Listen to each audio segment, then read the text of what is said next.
We are pain, that's all. We are God.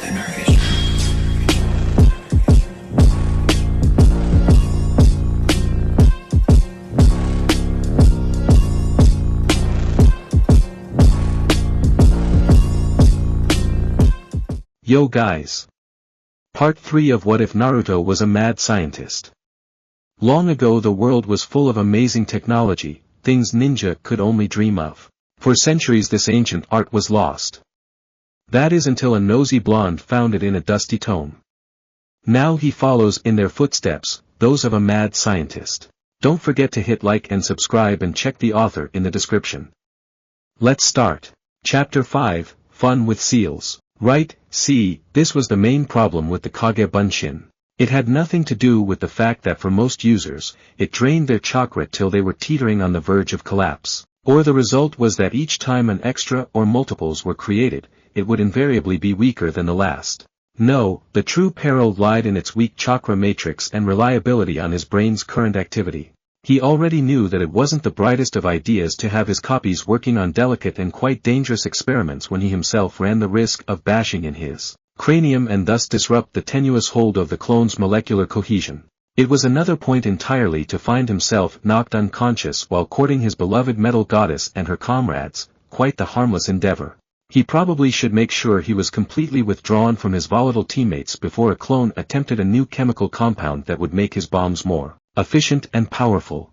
The wind blowing his duster back and forth from the 10-foot wide hole on the 4th level of his apartment complex, created when two rather unstable elements mixed due to his clone's abrupt departure, wholeheartedly agreed with his conclusion. Naruto glanced down at Meteru, who was currently looking out the rather breachable part of his security. The small metal fox gazed back at him, copper eyes moist with thin oil. You know I blame you for this. Meteru whined and hit his head with his paws. Of course, now came the added complication of dealing with an omnipotent, and mostly likely insanely bored, biomechanical chakra-based entity lodged somewhere within his cerebral cortex with no sure way of contact. There was the option of repeating the chain of events that led to their initial meeting, but Naruto contemplated on the fallibility of causing irreversible mental trauma every time he felt like talking to it. Which meant there was only one course of action he could take. As the Narukuns crawled over the room, setting temporary reconstruction measures over the hole, Naruto nodded to himself. I have to see Ibiki-kun. Now when most citizens of Konoha thought of the building that housed the interrogation department of its shinobi ranks, the first image that popped into mind was a towering fortress with spiked buttresses and steel-plated windows. Gnarled trees and decrepit vegetation sprawled out like an abandoned field, and the cries of the damned wailing through all hours of the day and night. And they would be quite wrong, on most counts. In all actuality, the entrance to the underground prison and torture chambers of the village of the Leaves' seedy underbelly was probably the most nondescript and possibly even cutesy building in its limits. It looked like a basic 2-floor building, painted a tasteful viridian green with a small garden lining the front and sides with all manners of wildflowers. There was even a small sign picketed next to the door that jokingly had the words, "Beware of Anko," scrawled in chicken scratch handwriting. And there was absolutely no hint of terrified screaming or pained shouts for it to stop. This was because the entire interior of the building, and its 4 underground levels, was lovingly and painstakingly soundproofed so that not even the usage of a sheep, 2 gallons of egg-white paint, a neon pink boa, and 5 square yards of saran wrap would make the slightest peep. Naruto found the acoustics so relaxing. Waving a greeting to the guards in the entrance chamber, who in response only gave acknowledging grunts before focusing on more pressing matters like that bloody Sudoroku, Naruto walked to the sealed security door, swiped a bloody thumb over the analyzer and then made his way down to the bowels of the department. Upon finding the person he was looking for, a wide grin split his face. Ibiki-kun. The heavily scarred man turned from the viewing window and glanced at Naruto, a corner of his lips turning up ever so slightly. Ah, welcome, Uzumaki. You busy? Nah, let me just finish up this one thing and I'll be free until my next appointment. Naruto sidled up next to him and looked through the window. In it was a blindfolded ninja, most likely Cloud from his hair and skin color. He was fairly scuffed up, several small gashes leaking blood from his temples and forehead, and multiple bruises and burn marks around his upper torso and arms. Naruto smushed his face to get a closer look. He knew. Ibiki shrugged. The usual. Secret mission, unrecognized by his village, willing to take the objective to his grave. He fingered his bandana, where no doubt his own scars were aching in remembrance. I've only been working him over periodically. Seems fairly young, so he was probably some hotshot that got too cocky and over his head. Only one to get captured from his group. A chuckle. Pretty much. Awkward silence. I'm about to test another one of your prototypes. Seems appropriate to try the rookie on the rookie. Which one? You know, the one that. He snapped his fingers, a tiny spark flashing from the coarse metal in his gloves. Really? Naruto shouted, his voice peaking in a light-hearted squeak. You're finally gonna use that one? Yay! Ibiki grinned lopsidedly and patted the boy on the head like a pet. He then lumbered over to the connecting door, unlocked it, and walked in. He stepped behind the cloud Nin before ripping the blindfold off. Naruto watched as the bear of a man asked the Nin several questions, the captive not answering back a single time. Ibiki yanked the Nin's head backwards by his hair and was rewarded with a spitball right between the eyes. The prisoner sneered in hard-earned victory. Ibiki stared for a moment, sighed, wiped the spit from his face and then walked to the other side of the room. He picked up two single-pronged rods, one end with a small metal sphere, the other with wires connecting to a machine. Tapping them together, an arc of electricity bounced back and forth. The prisoner's eyes noticeably widened at the sight.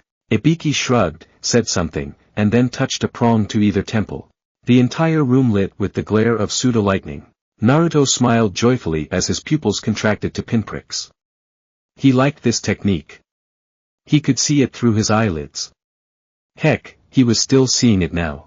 Ibiki replaced the instrument back in its holding receptacle and walked out of the room, ignoring the Nin's spastic flopping. When he opened the door, the smell of barbecue lingered on his clothes. He slapped his hands together, brushing off some ashes. Naruto gazed hopefully at the older man, eyes shining, hands clasped together. Ibiki growled. Well, I suppose I can call that as AB-. I didn't get any info out since he passed out, but I'm pretty sure I'll get something later so I don't have to repeat myself. Naruto drooped at the evaluation. Only AB-. The head of the interrogation department pursed his lips at the blonde's forlorn expression. He rolled his eyes and laid a hand on the boy's shoulder. But, since it made him piss himself with only one application, I think I can bang it up to an B. Just try to find a better way of modifying the effect. Now, what can I do for you? Perking up at the raised grade, Naruto grinned fiercely. I need you to shrink me. Ibiki stared blankly at him, raised a finger and opened his mouth, paused, put down his hand and closed his mouth, and then turned and walked away. He barely made it a meter before Naruto tackled him behind the knees and brought them both down like a sack of potatoes. Ibiki-kun, I'm not doing a mind dive on you, Uzumaki. His face was calm as he lashed a foot at the young teen's face. Naruto deftly dodged the attack and hunkered down closer to Ibiki's waist.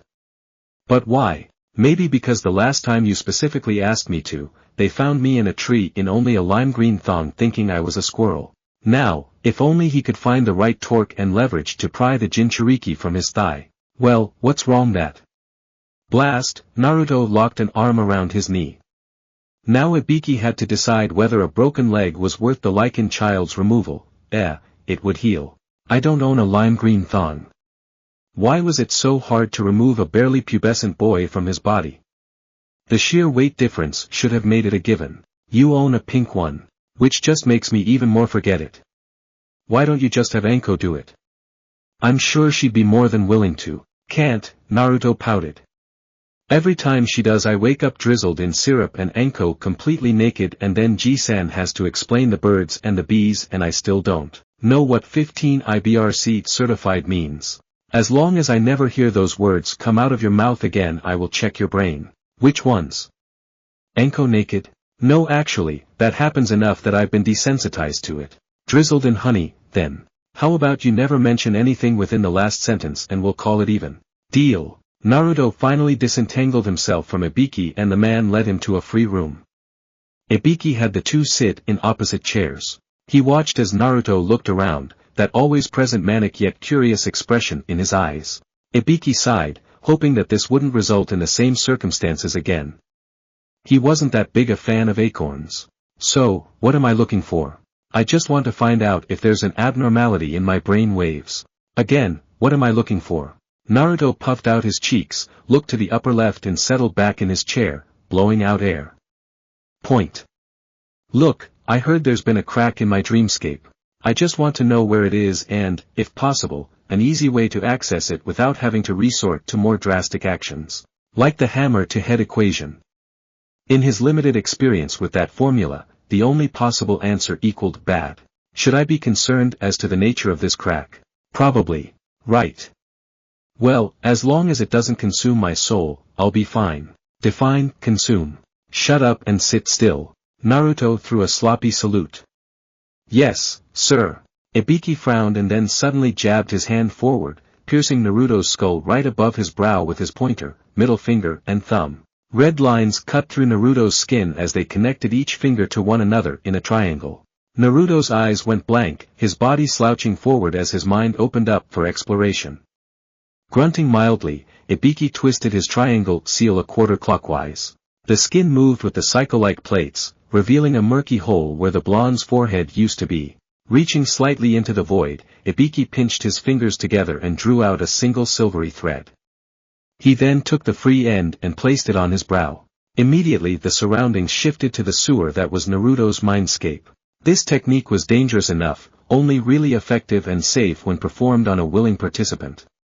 But using it on Naruto was a completely different can of worms. Ugly, furry, manifold-tailed worms. He quickly found the crack Naruto mentioned. Though in this case, it looked more like a rotten fissure in the sewer walls.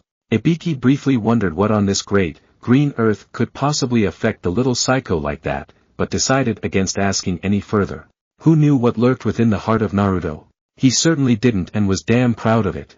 This was most likely a stupid idea, but hey, the kid knew what he was doing and could accept the consequences. Well, at least he did an admirable job making it seem like he knew what he was doing. It only took a few swings of the metaphorical hammer to bring the wall down, especially since that was what the owner was planning on in the first place. Instantly the scent of musty fur assaulted his senses. Ibiki made it a point not to discover what the origin of that smell was. Let the Hokage deal with it. The blonde was his grandson in all but name by now. Ibiki cancelled the jutsu, allowing both himself and Naruto to return to the real world. When he saw that Naruto had recollected his full consciousness, he nodded. Well, I did all I could do. You should be able to access that part of your mindscape much easier now. Naruto grinned ferally. Thanks, Ibiki-kun. He remained silent for a few seconds.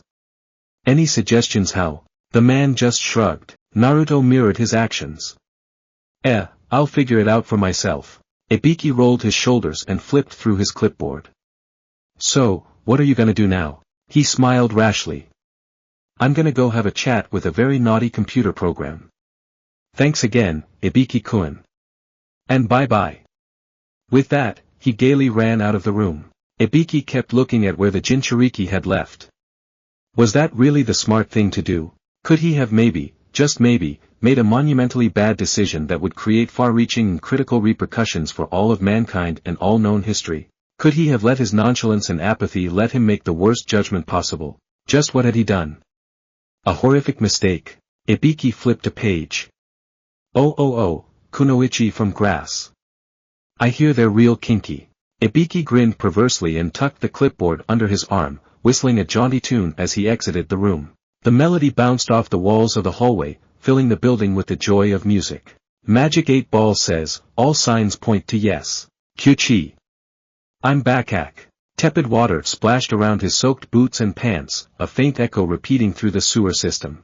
Naruto plumbed his way to the biju's hiding spot, a happy smile plastered across his face. So all it really took was a gross amount of undistilled alcohol to fall back into his mindscape. Excellent. After all, what were a few thousand brain cells in the quest for ever-evolving technological marvels? It's not like his fourth year of life was all that important to recall anyway. If it was, the memories would have run away quicker from the sake spirits. His brain was only as fast as the slowest cell, after all. Lack of neurological knowledge notwithstanding, he finally reached his mental destination. Coming to the grand bars that blocked in the greatest of the tailed beasts, Naruto skidded to a stop, creating a minor wave that crashed against cage and fur, sprinkling droplets everywhere. Kyuubi raised its head at its end user's arrival, great amber eyes blinking languidly. Greetings, Naruto Uzumaki. It stood up on its front legs, taking a sitting position. Kyuubi paused for a second. But what is this Kyuchi you speak of? You know. Kyuchi. It's a nickname. Naruto scoffed like it was the most obvious thing in the world. And you deserve an especially cute one, I see. It cocked its head. What is this feeling in my chest? It feels hot, like it is trying to burn me from the inside out. Naruto clasped his hands together and beamed. Does it feel like butterflies and gumdrops? Actually, it makes me want to test how much pressure it would take until your skeletal structure collapses on itself. Oh, that's anger. You know, when you want to destroy something so thoroughly that its very existence is erased from the space-time continuum. Ah, yes, that is the feeling I am currently experiencing. That name has made me angry. Hooray! He just made an all-powerful engine of death and destruction discover rage. Sarutobi Jizan would be so proud of him. Does that mean you love it? Kyuchi, I do believe I am seeing red. Which is odd as I am built to usually only distinguish in monochrome. Perhaps it would be best if you refrain from that term. Never. It was at this point that the Kyuubi discovered another form of emotion that it had not experienced, or maybe even known, for ages, anxiety. It was anxious that its prospects in one Naruto Uzumaki were perhaps misplaced. Ah well, it supposed it would just have to make do. Say, Kyuchi. Ouch, its central processing unit. Naruto narrowed his eyes when he saw that Kyuubi had refocused its attention on him. Why did you attack Konoha? If you're a computer, there was no need to do so.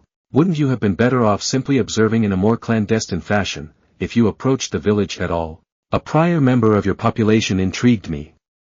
He was able to bypass my firewalls, log directly into my central processor, and rewrite my programming to fit his needs. I wish to know how someone other than my end user could achieve such a feat. My attack on your village was simply a routine experiment to see if I could provoke such a reaction again. Instead, I was forcefully downloaded into your body. Ha! Hey, you remember what the guy who hacked you looked like? Unknown. That sector of my memory has been corrupted beyond repair. Your original end user. Corrupted. Why you aren't at this Spursy in the first place? Corrupted. Do you remember anything at all? I remember there is an experiment that Project Legend did not finish. Other than that, there is very little I can recall. My memory banks were extremely damaged at some point, and I have not been able to recover the lost data since that time. When was the damage accrued? My internal chronometer dates it at 987 years, 232 days, 10 hours, 4 minutes, and 26 seconds ago. However, since that time I have gained a great deal of new data that I have compiled into my system in preparation for return to Spursy. Really? Naruto rubbed his hands together. And would you be willing to share that data with me? The Kyuubi brushed its tail along the walls of its prison, breaking large chunks off before they mysteriously repaired themselves. I have already done so. Since your first interaction with technology and the information associated with it, I have been able to slowly download my knowledge and memory capacity into your mind. Well, that's good then. He paused and frowned, a light going off in the back of his eyes. Wait, does that mean all of those awesome things that I came up with, I didn't really come up with? That was all you? Affirmative. Well, that sucks. He stomped his foot down in a particularly draggy section of the pool. And here I thought I was some scientific genius with brand new ideas that would revolutionize society. Kyuubi remained quiet as it attempted to rationalize the boy's thought processes and sense of pride. Wait, what the hell am I saying? I've got over a millennia worth of doomsday blueprints in my noggin, just waiting to be constructed. This is awesome. Kyuubi quickly came to the conclusion that attempting so was a pointless and ultimately forsaken endeavor. Winding down from his diatribe, Naruto rubbed the back of his neck. Say, could you maybe come down?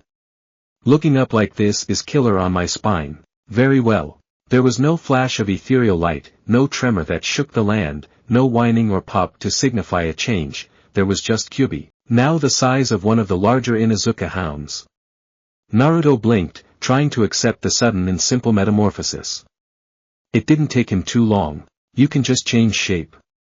Wicked. Kyuubi tilted its head. Being a chakra construct, I have no set form. The one seen before you is simply the default version given to me by my original end user. And the size? The most efficient. If I stayed in this one while still in the real world, the distortions created by having so much energy in such a concentrated area would inevitably cause problems with the laws of physics in the surrounding vicinity. Naruto stroked his chin. So you can be anything then? Kyuubi nodded once. In its place was a copy of Naruto. I am not bound by biological laws. An old woman. There is no danger in arranging my atomic structure to suit my objectives. A rock. Not even an organic shape is needed. Though its current shape did not have a mouth, or even the vocal cords required to produce sound, Kyuubi's monotone and low voice still emanated from its body. So there is no point in becoming attached to a specific form. Back to its original shape. The boy inventor's eyes gleamed with anticipation and his mouth formed into a cruel parody of a smile. So then there's no problem if I request a specific body type. As long as the information of its structure and appearance can be compiled, I can make it. He rubbed his hands together. Excellent. With nary a moment wasted, he launched into a detailed description of his desired form. When finished, the Kyuubi took a moment to sift through the measurements, colors, and minor points. Its eyes sang with numbers and codes before they settled back down to their golden hue. Understood. The fox was gone. In its place stood a breathtaking female human about the same height as Anko. Her long, luxurious hair was the color of blood, crimson locks pinned up with black barrettes. A narrow face, sharp upturned nose and full lips helped to accentuate the canted nature of her eyes, her amber irises framing cat-like slit pupils. A maternal body, with full breast and rolling hips, was refined to fetish fuel levels under the silk blouse, white doctor's coat, and skirt that just made it past indecent. Her long, tanned runner's legs were laced with stockings that crept their way into her skirt and ended in not very tasteful stilettos. Kyuubi's new human form pursed its luscious lips together. The action would cause lesser men to shiver and bow in reverence. On Naruto, it just made him grin more nastily. I have the sudden urge to have someone lick my feet. Is this normal? Perfectly. Ah. I am afraid I will never understand the behavioral instincts associated with humans and clothing. It gestured down at itself, causing parts of it to jiggle. Is this appropriate, Naruto Uzumaki? Perfect, the boy purred. You fit the image of the scientist's hot lab assistant exquisitely, my dear Kyuchi. Now the liquor had the addition of being blonde. I see. Is there a goal associated with this exercise? He parted his lips. Just figuring the best form for you to take as my new assistant. Oh, and you will now refer to me as Doctor, just Doctor. Kyuubi tilted its head the other way. A stray strand of hair fell in front of its eyes. As you wish, Doctor. But how will that work? I am currently trapped inside your body, and I am afraid that the amount of assistance I can offer will be limited until that is addressed. Naruto bent forward, framing his chin with his finger and thumb, and, looking up at it with sinister eyes, laughed softly. You just leave that to me, Kyuchi. Don't worry, you'll be out in no time. Would that not be contradictory to the purpose of keeping me inside in the first place? He waved a hand flippantly. I'm sure you'll behave. He turned around and held his hands behind his back. After all, it's not like I'm going to be that much less destructive than you when the chips are down. He looked over his shoulder. Right? Kyuubi simply titled its head. Perhaps its prospects would not be in such dire straits, after all. History tends to put a positive spin on events, at least in the favor of the one writing it. Konoha was known as the most peaceful and powerful of the shinobi villages, but that was only completely settled after slaughtering an entire clan that had been stewing in vainly superior treason for a few generations. The Six-Path Sage was known as the greatest person in shinobi legends, a man who completely evolved ninja techniques, by creating new, colorful, and, most of all, obliterating ways to kill people. But in this case, Neji morosely pondered, there was no way history could view the antics and atrocities of one Naruto Uzumaki meeting one Tenten Changi in even the gentlest of lights. Because fate was a bitch like that. Ugh. Welcome, Team 7. May your flames of youth never burn out. And because Lee was a moron. Neji watched from a short distance as the remains of Team 9 greeted the teacherless dregs of Team 7.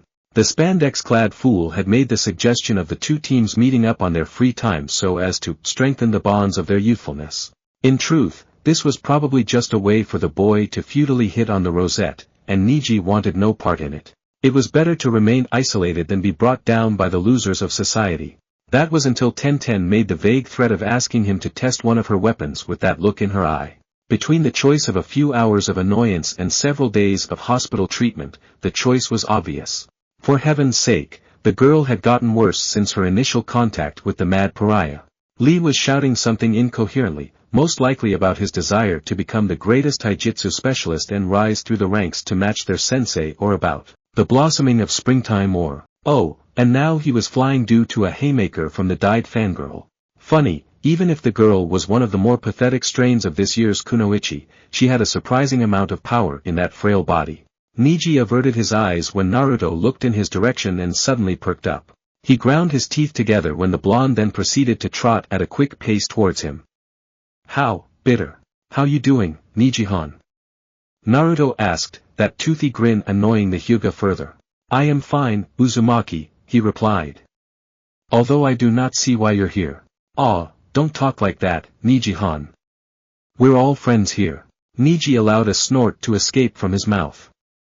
I fail to see the friendship that you seem to be implying. Naruto drew his lips together and cocked his head. Well, we're talking, aren't we? I'm pretty sure that constitutes at least a passing friendship. Plus I know you're friends, so we're friends by association. Your logic is confounding. I can see why you were the bottom of your class. Yeah. Naruto laughed. He scratched his cheek. I was kinda lazy when it came to schoolwork. Probably the reason why I failed so often. It is not surprising. Naruto gazed questioningly back at him. As I have mentioned before, fate determines how we live and how we die. It was fate that you failed, and it was by a trick of fate that you became a ninja. Isn't that a bit pessimistic? Naruto shrugged his shoulders. I can't really believe that life is ordained for us simply because some metaphysical and grand entity thinks of us like game pieces in some mystical game. Your vocabulary is shocking for one of your lineage and makes me wonder about your mental clarity. Thank you. But that means nothing. Ah, come on, Neji-han, don't be such a party pooper. I am not a Neji. The two turned to find that the others had reached them. Lee was sporting a large bruise on his cheek, the perpetrator frowning imperiously as she hung behind the Uchiha Scion as if for protection. Sasuke himself was simply trying to ignore both of them, not wanting to be caught up in antics that would no doubt be a waste of time and energy. Tenten was smiling awkwardly, like she wasn't sure what to do next. Neji gathered himself up, not wanting to show any weakness. Naruto had caught him slightly off guard with his sudden philosophical attack, and he didn't want his image as the cool member of the branch family to be tarnished. What is it, Chan? Listen, Tenten. Neji bit his tongue at Naruto's interruption. Of all the impertinent. Neji-han's going on and on about fate and how everything's set in stone. Can you believe that? Tenten shrugged noncommittally. It's not completely wrong. Some things feel like they're supposed to happen, right? Naruto's eyes gained sparkles. Like my meeting with you. Tenten leaned back at the smaller boy's enthusiasm. Sakura stealthily, in her opinion, sidled up next to Sasuke. Sha. More like my bond to Sasuke-kun. Sasuke wanted to go now. Seeing the two's positioning, Lee raised a fist, crowing his rebuttal. Then I will break that stone called fate and carry it on my back for 5 years. And if I can't do that, then I will break the Hokage monument and carry that for 10 years. No, metaphorical and literal challenges made absolutely no difference to Lee when he entered hard work mode. Even if the very heavens swatted him down, he would jump right back up and give them the middle finger. Flames of passion. Yes, that's what he meant, not such a dastardly and obscene gesture as what he was not thinking of. So what you're suggesting is to punch fate in the face. Of course. Anything can be accomplished with a steady heart and a strong will. So violence is the key to a happy life. Quiet. How could you say that, Naruto-kun? Violence is not the key to a productive lifestyle. You must throw away such notions if you want to stoke the flames of youth. But then when can I punch fate in the face? You can't punch anyone in the face, stupid. Quiet. But you do it all the time, Sakura-chan. Gah. See, you're doing it right now. I do it because you don't learn. I don't think an explosive seal to the head would make him learn how not to be a dope. Don't be so mean, Sasuke-kun. Now, Naruto-kun, I'm sure he was just being. I said quiet. They looked up quickly and backed away from the trembling Neji. His lips were pressed tight, one lip bleeding slightly from the tooth gnawing on it. His Byakugan was activated, the bulging veins surrounding his eyes lending to the irate expression that encircled his face. His skin was paler than usual, moving ever so slightly to the barely restrained rage that was trying to blare out its battle cry. His voice was ice on the sun, steaming and waiting for the backlash to come crying out, his words carefully selected so as to have full effect. This was a side of himself that he rarely let out, one whose defenses were tumbling because of these fools who refused to accept reality for what it was. Your beliefs are mistaken, you words empty. There is nothing that one can do to avoid the life that is given to them. You are simply born, live, and then die according to the will of the cosmos. Human beings are nothing more and nothing less. Attempting to strive beyond that is arrogant at best and blasphemous at worst. That's not right, Neji-san. Lee took the opportunity to stand up. There's nothing that can't be accomplished if you just try hard enough. After all, someone with as low as grades as me in the academy was able to garner the attention of someone as great as Gai-sensei.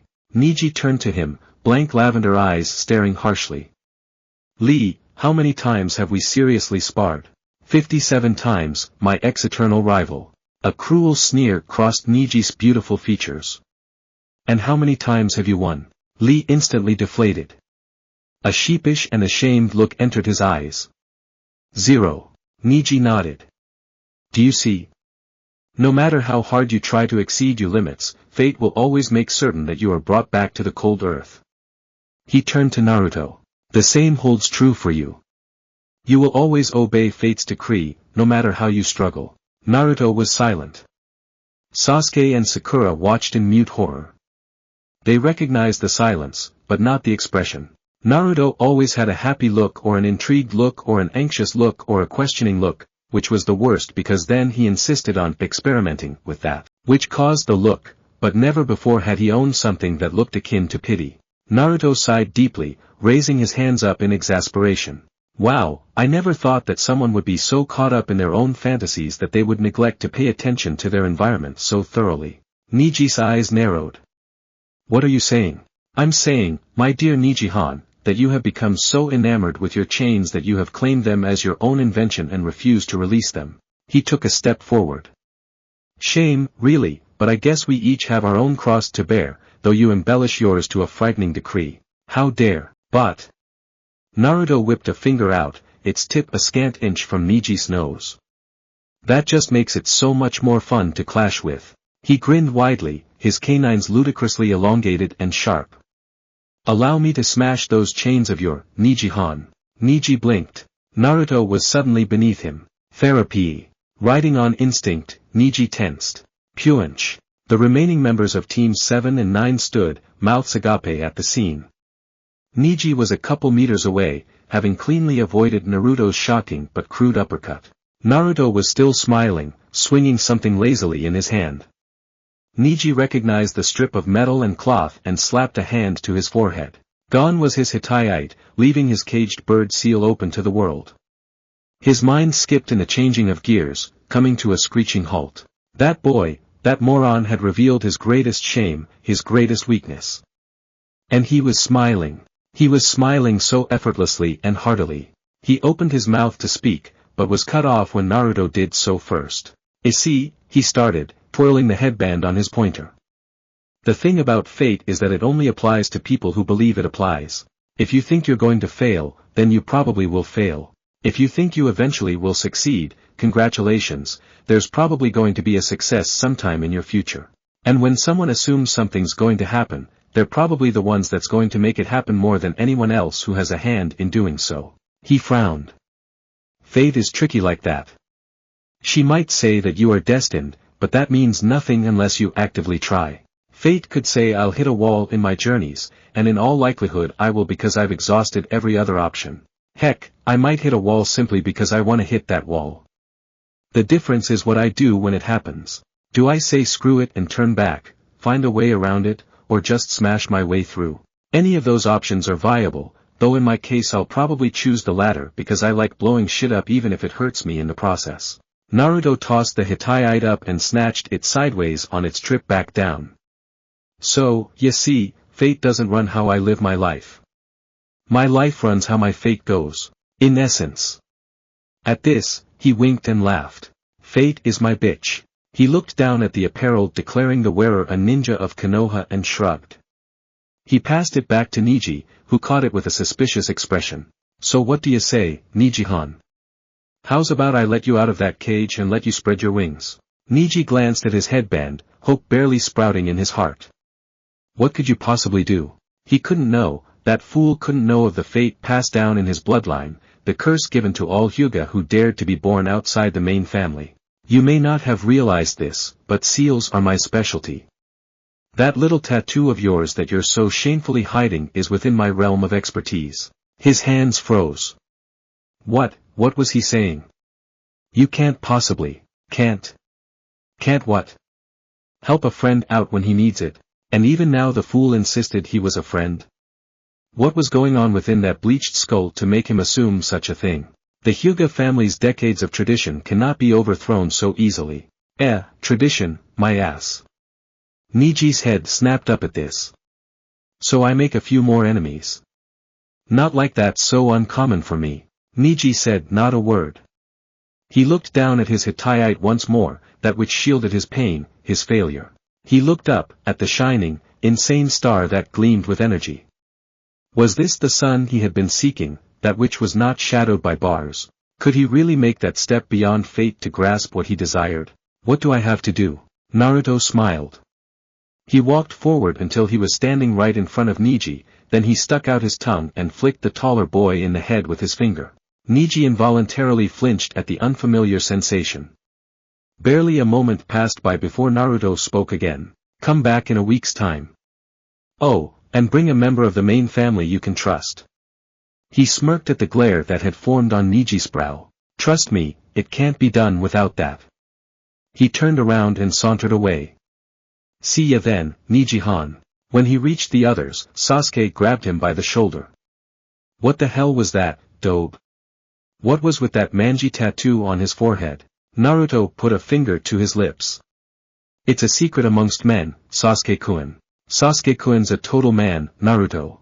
Not yet, Sakura-chan, Naruto hummed, a mysterious and almost ancient look in his eyes. Not yet. But I'm sure you'll be the one to first find out when he is. Leaving a sputtering rosette behind, Naruto ambled away, humming a soft tune under his breath. And Neji watched, his headband loosely hanging from his hand. The day had passed, and the moon had begun its celestial tour. Neji lay in bed, thoughts wandering through his head. Could he really believe Uzumaki's words? Could he believe that the boy could possibly relieve him of his fate? He clenched his eyes, daring not to dream. And even if the possibility was true, who could he trust from the main family to help him? The caged bird seal was made for a reason, and it was in the main family's interest to keep such a seal active for as many generations as possible. His father had paid the price for that knowledge. Neji was not so eager to learn it himself. So who could? No, there was one person, but he was loath to resort to her. How often had he belittled her, claiming their fate of failure was the only path through life. And now he would come on hands and knees to shatter his entire hold over her. No, his pride demanded otherwise. Any of those options are viable, though in my case I'll probably choose the latter because I like blowing shit up even if it hurts me in the process. No. Screw his pride, he had a chance, and he would take it. Rising from his futon, Neji exited his room and made his way through the main family's mansion. Upon reaching the room, he hesitated for a moment before quickly and quietly rapping on the sliding door. There was a muted flurry of movement from within, and then the pattering of feet until the door slid open a crack. A mousy brunette with wide, doe-like eyes stared out, letting out a small peep when she realized who was at her door. "En Nijinizan," she squeaked. "What can I do for you? It's so late. Is something wrong?" Neji swallowed the lump that had been growing in the back of his throat and shoved down the feelings of outrage in his chest. He squared his shoulders, clenched his jaw, and bowed lower than he ever had to the eldest princess of the Hyuga clan. "Hinata-sama, I beg a boon of you." The week passed by quickly and quietly. For the members of Team 7, maybe a bit too much so. Ever since the cryptic conversation behind Naruto and Neji, where the blonde had somehow managed to dumbfound the notoriously icy Hyuga, Naruto had been calm during their missions and training, doing everything exactly to the letter and managing to not blow up anything in the process. Even to Kakashi, who was pleased when he found the normally insufferable Jinchuriki to now be a servile and enjoyable subordinate. This was something that was cause for alarm. Hopefully it wouldn't end up with Naruto assaulting the Hyuga compound, though they wouldn't put it past him. When the two teams met up again, they found that Neji hadn't arrived yet. The air was of a somber nature, as while Team 7 did not understand the nature of Naruto's promise, Team Guy understood all too well, and had no idea what to expect. Lee, being Lee, was anticipating the moment when he could prove to Neji that work did overcome the ambiguous existence of fate. Ten, on the other hand, could only hope that Naruto could put his money where his mouth was, as she was a bit more insightful to the ramifications it would have on the Hyuga hierarchy. Naruto, though, would have no hand in lending to the solemn attitude permeating the surroundings. Grinning like a loon, he blasted through the atmosphere like a foghorn, nearly barreling the others over in the process. Anyway.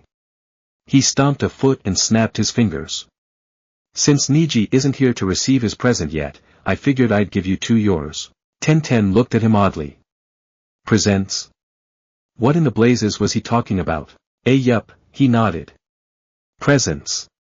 What, did you think I'd give Neji one and just ignore the two of you? That's just rude. So. He reached into one of the multitude of pockets in his duster and pulled out a bracer. It was made out of sleek steel, the length of a forearm. On it were several buttons, switches, and a tiny LCD screen on the underside. The inside was coated with a thin layer of felt, though there seemed to be several thin, sharp-looking needles poking into the center like the spokes of a wheel. Naruto gave it the once-over and handed it to Lee. Here you go, Lee-senpai. For you. Lee hesitantly took it.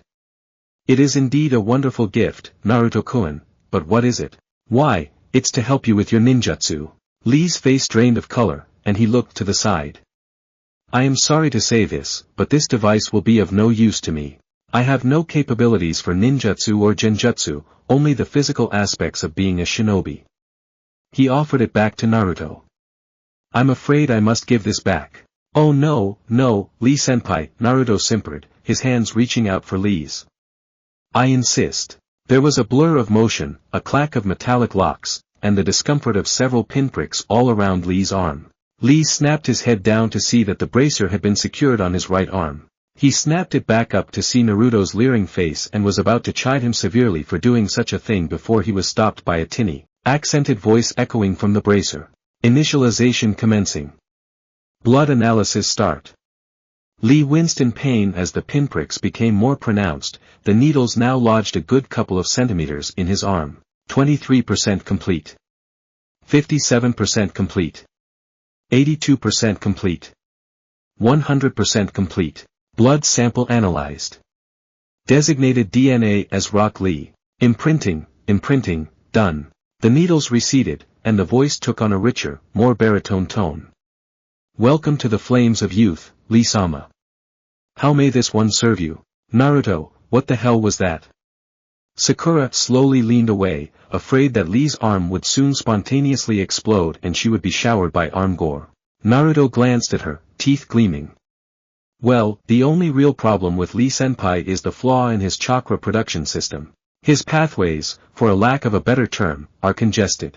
He can make the chakra, but he can't circulate it properly enough, so it stagnates and loses its potential for being used in jutsus. He turned to Lee. Am I wrong? Lee shook his head, eyes wide. But how did you? You'd be amazed what you can find when you sift through sealed files in the hospital and Shinobi Academy. Isn't that illegal? Maybe, but you're not gonna tell anyone, right? As one, they all shook their heads. If Naruto had managed to sneak his way into protected areas without being caught, or, even worse, had been caught and then let go with no punishment, they didn't want to incur his wrath lest they lose the proper articulation to sneeze. No, it didn't make sense to them either, but when it came to Naruto, it was too entirely possible. So, what I did was bypass that system entirely. That bracer you're wearing. He pointed accusingly at the slightly humming apparel. Is more or less a substation for your chakra. It absorbs chakra by using your blood as a medium and then converts it into the desired jutsu through a series of seals. So far I've only managed to make 2 due to the limited size of the machine and amount of chakra you actually produce, but it should be enough to help you immensely. He leaned forward and waggled his eyes. Wanna try? With a shaky, almost unbelieving nod, Lee granted his approval.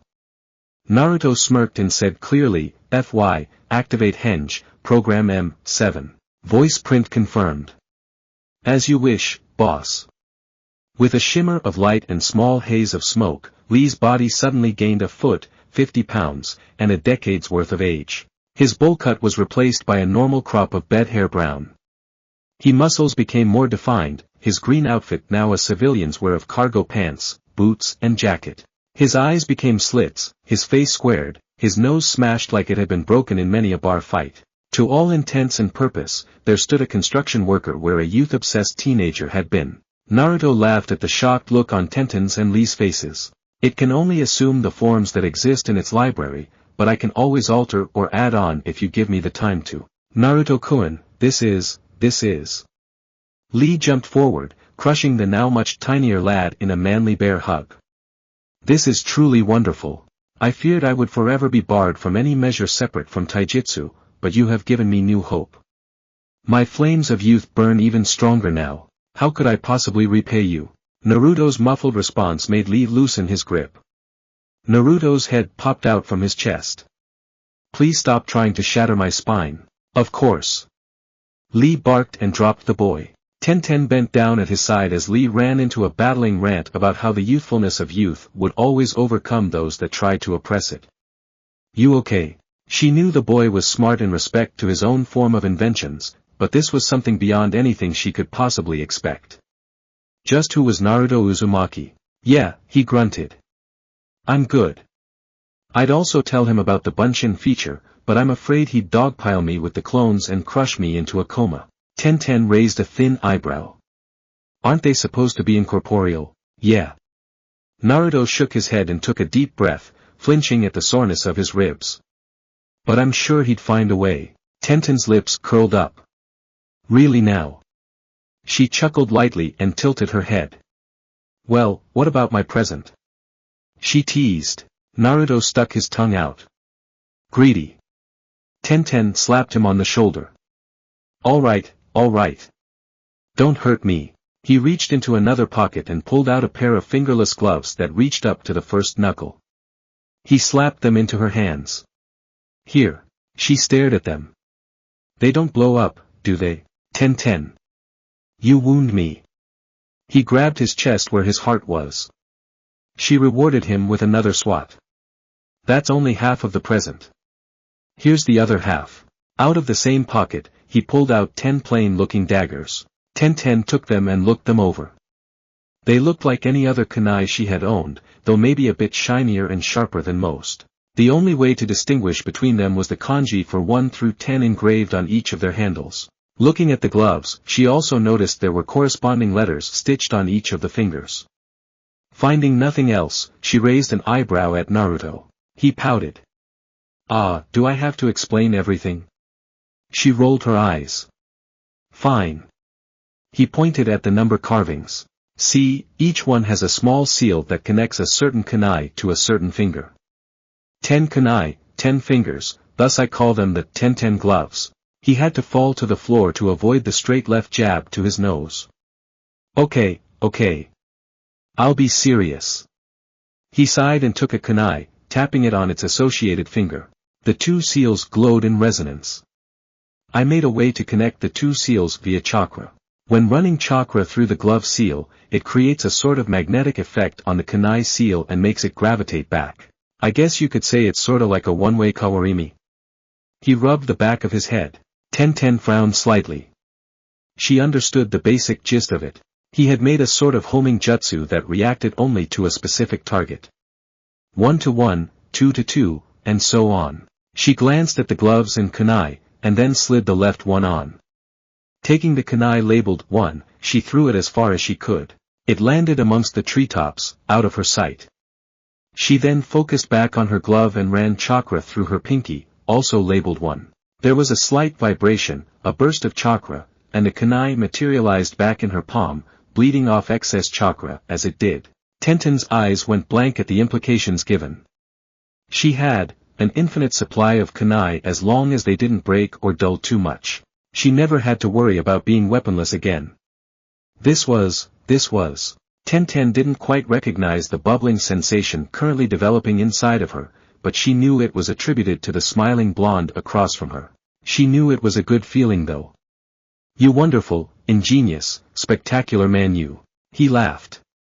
I know. Hey, Naruto. The quasi-tender moment was broken when Sakura shouted at them, peeved that the boy would spend so much attention on a team that wasn't even his. If he had, maybe it wouldn't be so hard to resist smacking him whenever he did something wrong, or cataclysmic. Why aren't we getting anything from you? Sasuke just watched, though he agreed with the assessment as well. If Naruto would only give him his inventions, his power would increase, and he would become that much closer to killing Itachi and restoring his clan's honor. Naruto shrugged. Well, they are a year ahead of us. They've already been on dangerous missions, so every little advantage helps. We haven't even had our first sea mission yet, so there's no real point in giving you guys anything. Do you really need an ultra condenser to pick weeds? His rational explanation brought their indignation to a stop. Besides, I'm not trying to date any of you. The feeling of constrained aggravation popped up behind him. He looked over to see a tick had formed in Tenten's right eye. So you're saying these are bribes? It wasn't a question. Naruto looked nonplussed.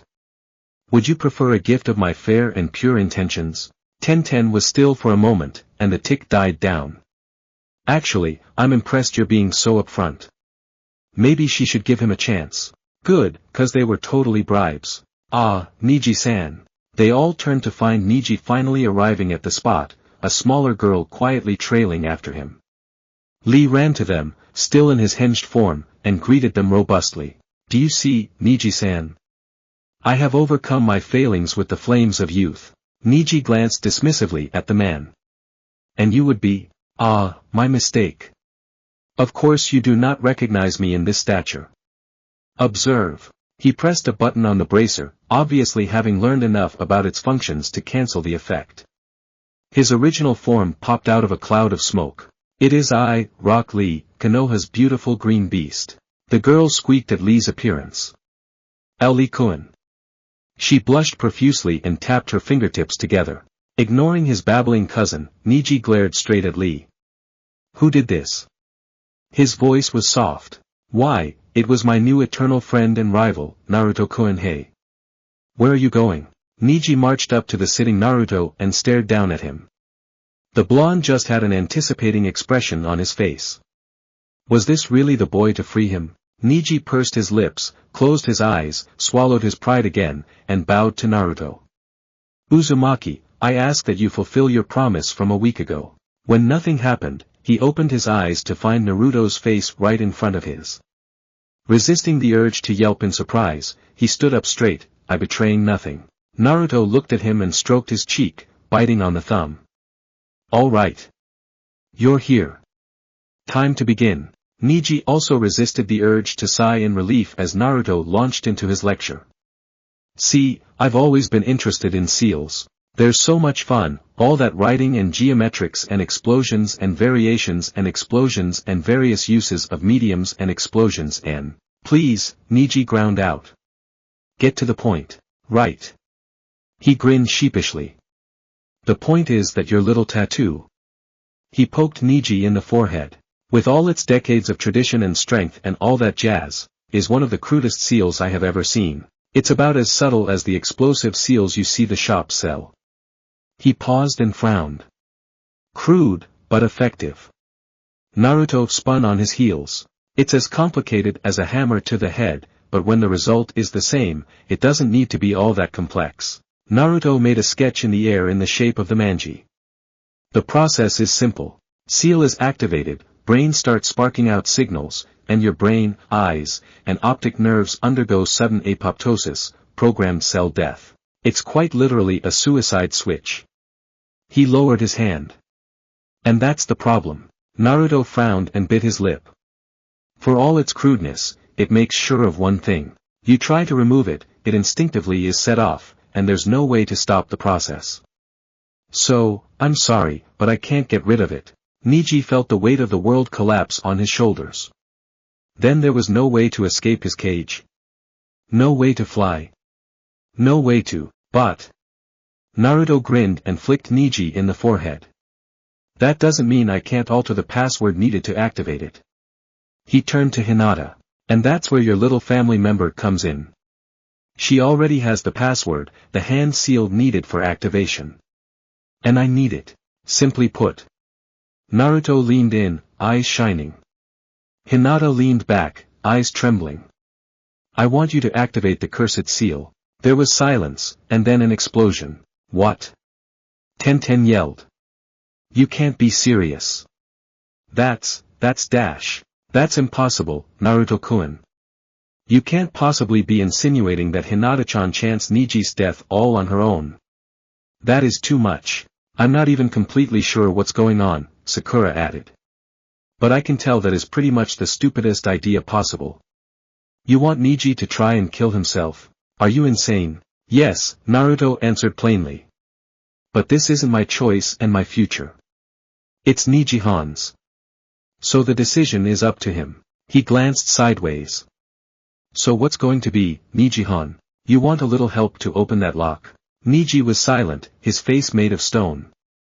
He blinked slowly and turned. He gazed upon the tiny mouse he had tormented and he stepped off the ledge. Hinata-sama, if you'd please. She shook. Neji-nizan, I can't do it. I can't just. Hinata-sama, please. His voice was coarse, gravelly and deep. I shall never ask of anything again, if you grant me this one respite.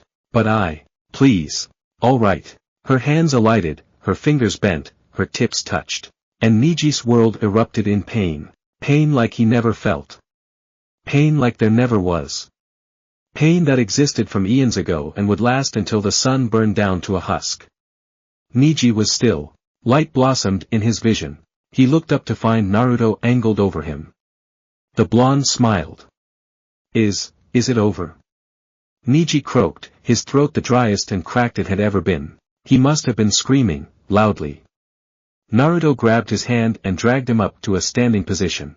Naruto shook his head. Not yet, but almost. He lifted his hand, the palm outstretched. On it were 4 small straight lines, each at the corner of what could have been a square. The ink was still wet, glistening in the sunlight. Allow me to shatter that cage of yours called fate. Let's inject a little chaos into your life. Neji had no time to react as Naruto cocked his arm and launched it forward. Therapi. Punch. Mark. Towu. He connected. Neji hit the dirt. When he got up again, he noted that the others were staring at him again, specifically at his forehead. Grabbing a small mirror from his pack, Neji looked at his brow. Instead of the manji symbol, there was a square with a cross in the center. The added lines looked like they had been part of the seal since its creation. This was no longer the caged bird seal. It was something else entirely. Neji watched in disbelief as Naruto grinned. You see, I put a randomized shift on the password. Every 24 hours, a new combination of 8 hand seals will be needed to activate the seal. At 12 of the normal hand seals, plus 4 of my very own, the possibility of finding the right combo is. He counted on his fingers, mumbling softly to himself, and shook his head. Well, it's astronomical, to say the least. Neji was speechless. So, what do you say, Neji-han?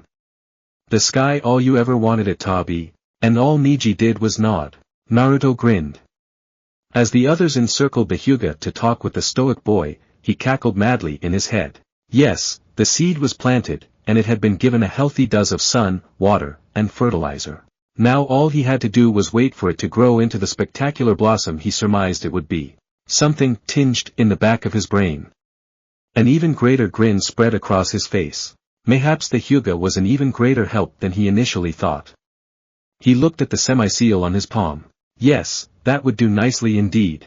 Several more weeks went by, all of them with Naruto on his best behavior. It was driving Kakashi mad. Where was the mayhem, the carnage, the unilateral destruction of property? It wasn't what he was used to, and Kakashi did not do well when things were not going according to his vague, mysterious plans. Sure, the peace had caused his other students to relax considerably now that they didn't have to worry about bursting into flames at the tiniest notion, and had even fallen into the mistaken assumption that Naruto had worn himself out and was playing nice. But Kakashi knew. Kakashi knew the truth of the matter. The mad inventor was planning something hideous. Even more frightful than what Guy and his pupil Lee had become ever since gaining that blasted metallic voice box. And Kakashi would not allow it, no, he would not allow it at all. He would get to the bottom of this enigma, even if it meant sacrificing part of his soul to the Shinigami to do so. The whistling of a falling object caught his attention. Something plowed a 2-foot divot in the ground near his feet. In it was a battered Naruto, his clothes singed and still smoldering ashes sprinkling off. Kakashi looked up to see a somewhat sheepish Sasuke, which by itself caused a minor mental meltdown, with his hands still caught in the final step of the Gakaku Jutsu. Oh great, so someone had finally snapped. Now how was Kakashi going to deal with? Naruto's body exploded in a plume of smoke and chakra. Kakashi's eyes widened and immediately caught an identical signature hiding in the bushes next to him. His hand snapped out and fished a squawking Naruto from within. But he knew this wasn't the real Naruto. The clone laughed awkwardly. Hi, Kakashi-sensei. It began as something deep within his gut but came crashing out with the force of a thunderclap. Naruto. Naruto tilted his head. Welp, looks like Kakashi-sensei finally figured it out. Put down the solder next to its creator's hands. The plan lasted 137 more hours than calculated. Perhaps Kakashi-sensei's nerves worked against him. He shrugged. Well, it's not like it matters now, because... Naruto took the solder and made one final adjustment to what he was working on. It's done. He examined his current masterpiece in his hands. A metal collar, as thick as his thumb, was covered in many complex and archaic arrays. It wasn't nearly as complicated as the one on his stomach, which Naruto based it off of, but he made up for it with multiple layers of seals by laying sealed strip upon sealed strip of metal. And now all it needed was the most important component. You ready, Kyuchi? At your command, Doctor. Kyubi's voice floated in his skull. He had managed to mentally connect with it, but this would make certain things so much easier. Right. He bit his thumb, tearing it so blood flowed freely. It began to glow an even darker crimson as Kyubi's chakra imbued it. Wiping it on the central array, he grinned. Kyubi Bunshin, Kai. Something grew from within the collar. It started small but moved as though a curtain was being lifted. Scarlet locks tumbled from above, long shapely legs arched from below. In a matter of moments, the humanified Kyubi was standing in his lap. Its eyes opened, revealing those ageless orbs of amber. Hello, Doctor, it rumbled, smoky tone rippling with power. It would appear that the experiment was a success. What do you plan to do next? Why, science, of course, my dear Kyuchi, Naruto said. Science, of all kinds. Oh why? Just, why? So, you are really mine, FY-san. That is correct, Lee-sama. This one has been programmed to help you in any matters available to me. That is stupendous. Lee walked through the streets of Konoha, getting better acquainted with the gift from Naruto. The blonde had explained he had installed a simple AI into the Bracer's network so as to make it that much easier to handle and make suggestions of how to use it to the fullest extent. The fact that Naruto had based the personality algorithm on what he had gleaned from Lee was only the icing on the cake. And so, the aptly named AI, Flames of Youth, or FY for short, was doing its best to help its new master. Lee was very pleased by its exuberance. So, FY-san, what do you suppose we should test first? This one would suggest becoming more familiar with my library of henge forms. The more you know, the easier it is to switch, and the more youthful your flames become. Yash! Then I shall do exactly that. Scrolling down the list, he selected his choice. Soon, there was a little, old lady in a yukata jumping across the roofs of Konoha. Ugh! This is indeed exuberant. I have never felt so alive. Yes, Lee-sama.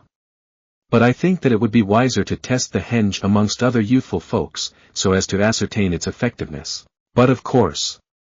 He was about to leap down when he recognized another shouting lump of green and eyebrows. Changing his target to that instead, Granny Lee hopped from the top of a 3-story building to right in front of his beloved sensei. It is great to see you, Guy-sensei. Guy was startled but quickly gathered himself together. He did not know this woman, but who was he to smother the flames of youth in someone so old yet who still believed in them? It is great to see you, too, Ba-chan. Forgive me for not recognizing you, but have we ever met before? Do you not? Ah. Of course. Lee cancelled the henge, reverting back. Guy's eyes widened as he saw his supposedly mean and genjutsu-less student in front of him. It is I, Rock Lee. Cutest of your students. Guy's lips and eyebrows shook. But how can this be? Lee raised his arm. It is because of this gift given to me because of Naruto-kun. FY-san has allowed me to finally perform henge and bushin. He nodded at the bracer. Say hello to my master, FY-san. It is an honor to meet you, Guy-sama, FY said. This one's boss has inputted much information of you into me, all of it superb. Guy burst into manly tears and hugged Lee in the middle of the crowded street. Everyone gave them a wide berth, instantly recognizing the masculinity-bleeding duo. I cannot put into words how happy for you I am, Lee. He grabbed KY. And you too, KY-kun. Thank you for bringing hope to my student's breast once more. You are welcome, Guy-sama. Yash, Lee, you must find a way to thank Naruto-kun for all that he's done. Of course, Guy-sensei. Lee proclaimed. And if I can't do that, I'll do 1,000 crescent kicks. And if you can't do that, I'll run all the way to the fire capital. And if you can't do that, I'll recite pi to the 500th decimal place. Guy-sensei. Lee, Lee-sama. FY-san. Guy-sama.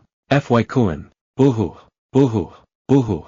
And thus the terrible trio of Konoha was born, thanks to the addition of the beautiful grey beast. And there was no rejoicing. Reforging steel. Hinata sat alone in her room. She was still trying to wrap her mind around the events of the previous day. Neji no longer was under the heel of the main family. He no longer had to be worried about suddenly finding his life forfeit. What did it all mean? And he had made her swear not to reveal what had happened. She wouldn't have, even if he hadn't asked. She wouldn't wish that fate on anyone. Someone knocked on the door. Hinata started. Another knock. She stood, made her way, and opened it. Neji was on the other side. Neji and Hinata, she eeped. What do you need now? Was he going to seal her lips, make it so she could never tell anyone of what he, and she, had done? Was this the end of it all? Neji grimaced, his eyes cloudy. Then he bunched his hands into fists, and the mist cleared. Hinata-sama, he began. Would you like to have a sparring match with me? He faltered over the next part. I could give you pointers if you needed. Hinata said nothing. She only looked straight ahead. And then she smiled shyly. Yes, Neji-san. What do you mean you don't have tongues? And this will be your abode when you are manifested in the real world, Kyubi-san. Kyubi followed A to an empty room. Naruto had scampered off, yelling his head off about needing to write down this historical event down and then grab tools for experiments. For some odd reason, a feeling of dread washed over Kyubi at those words. Kyubi looked down at the tiny clank, its neon eyes glowing in the shadow-filled room. She then looked around the room. It was bare except for a small futon tucked in the corner and a bookshelf next to it, but it had potential. She could use this place to expand her repertoire of technology and make her end user more powerful than ever. Yes, this would work. Very well. She gazed at A. This place is adequate for my needs. I thank you for making it possible. You are welcome, Kyubi-san. A waddled its way to the door, and stopped. It clonked to face back at Kyubi. Is there anything else you need, Kyubi-san? No, that will be. Something popped into its head, something odd and foreign and so utterly alien to its perfect logic and yet so inconceivably right on a molecular level, that it couldn't be anything other than correct. Yes, there is something.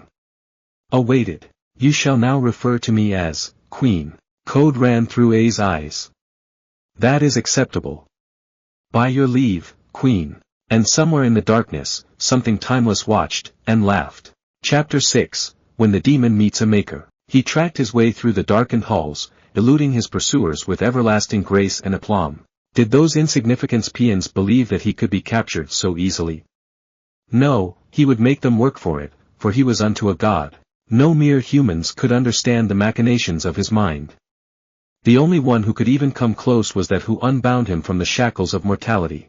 And even then, they circled each other in a never-ending trial of cat and mouse, one hunting before the roles reversed and he became the hunted. Luminescent eyes peered through the darkness, already finding one of the fools that would dare to intrude on his domain. And it was barely a child, an awkward amalgamation of limbs and clothes that was as ungainly as it was unsightly. It whispered something into its earpiece, and he could already tell that it and the rest of its pack had mistakenly assumed that he was trapped. Such arrogance, such foolhardiness. Though they often clashed, he would never submit, and in the end, he would remain the one truly victorious over those that went against him. For he knew the true meaning of terror, that which came in jiggly mass and crushing anatomy, that which would try to squeeze the very life force out of him lest he escape its clutches every time he was brought back. And they were trying to reclaim him yet again. This would not stand. His ears perked up, his eyes shifted, and something came diving out of the supposed shadows, another of the young males, the one that was not his eternal adversary. The youth released a bola, iron chain whipping through the air. With barely a glance, he dodged under it, giving a contemptuous swipe at the foolhardy youth before springboarding off his head. The boy found his face planted straight into the ground from his ridiculously powered legs. He soon found the girl in front of him, a finely woven mesh iron net in his face. Quicker this time, and with more effort, he slashed through that as well, the shock waves from his arm cleaving through the barrier of sound itself and blasting the ingrate of a child off her feet. And when she was down, he found his savior and destroyer, smirking in that intolerable fashion like he always did. So, it comes down to us once again. He barely nodded his head. The master grinned cheekily. It was smart of you, hiding in an enclosed space like this. We would be forced to react to your movements, while all you had to do was hide and wait to line us up, one by one. He cracked his hands. But now, it's time. Hands flinging forward, glowing chains erupted from the boy's sleeves, spiraling towards him like those blasted serpents of yore. He knew he could not cut through them, and their maneuverability actually had an advantage in the narrow hallway. So there was only one choice, to jump right into the maw of the beast. He leapt through the teeth of steel, his agile feet finding easy purchase on the links, using them as a railway straight. He ran like a demon from hell, dodging each attempt to ensnare and popping out from the linked fence. And with a tumultuous swat, he slammed the boy into the wall. The master grinned as he slid down. Not bad, my adversary. Soon, he was still. The now hunter raised his head in victory. Ha, now he was the master. No one would dare to clash swords with him now. Now he was free of. He bumped into one of the numerous wires that crisscrossed every inch of the hull around his fallen foe. Oh god damn it. And there was light. Sarutobi grabbed the inkwell on his desk as it threatened to tip over from the quake that shook the Hokage's tower. His facial features remained unperturbed, as did those of the rest of the shinobi acting as bureaucrats for the daily mission debriefings. Irika scowled at the splotch of ink on the requisition form he was working on. Now he had to start all over again. He sighed and grabbed another one, taking care to see that none of his other papers were damaged. The usual. Irika leaned in his chair to glance out the window at his leader's question. There was a tall spout of flames and smoke from one of the abandoned buildings in the residential district. He could almost smell the usage of pyrotechnics and gunpowder, even though the window was shut tight. He sighed again and turned to Sarutobi. The same, Hokage-sama. Gather the necessary insurance forms and bring them to the appropriate departments. Very well. Irika stood and went on his way. Just another day in Konoha. Oh, my poor, little Tora-chan. Mummy was so scared that you were all on your own. Sakura winced as Tora's eyes popped out of his skull from Lady Shijimi's bear hug. That poor, stupid animal. Naruto saluted the cat, tears streaming down his face. Good luck, my fellow ruler. Sasuke simply grimaced. As much as he hated the feline, he knew that no being in the world deserved such a fate. Had he not still had the scars from the last time they had been ordered to capture Tora, he would have killed the cat then and there to end its suffering. Kakashi made his usual smile. Team 7 has completed its weekly rundown on Tora, Sarutobi-sama. Requesting a new mission for the day. Sarutobi clamped his teeth down on his pipe. Yes, well, allow me to scan through the current job offers and... There was a cry of pain as Shijimi dropped Tora, a long, puckered scratch on her pale arm. He took no time to run, dashing across the room and crashing his reinforced body through a just-as-reinforced glass window, yowling the cat's equivalent of freedom. As he escaped, "Tora-chan, no! Come back to Mummy." Shojimi ran out of the room, her bodyguards trailing quickly behind her. Sarutobi blinked. Seems a new mission has just opened up and, no! Kakashi's, Sasuke's, and Sakura's voices shouted out as one. Naruto pouted. Ah, but I like fighting Tora. I'll muck sewers, change diapers, even kill a god if you want, Sakura panted, her face a lovely mixture of livid red and ghastly white. But I will not go after that demon spawn again. She's right, Sasuke agreed. As much as it trains tracking and capturing skills, I would rather gouge out my eyes than chase after it twice in one day. Sarutobi fixed his gaze on Kakashi. The Kopinin shrugged. It cuts into my porn time too much. But, shut up, Naruto. Sarutobi hid a smirk behind his clasped hands. He knew the overall effectiveness of Team 7.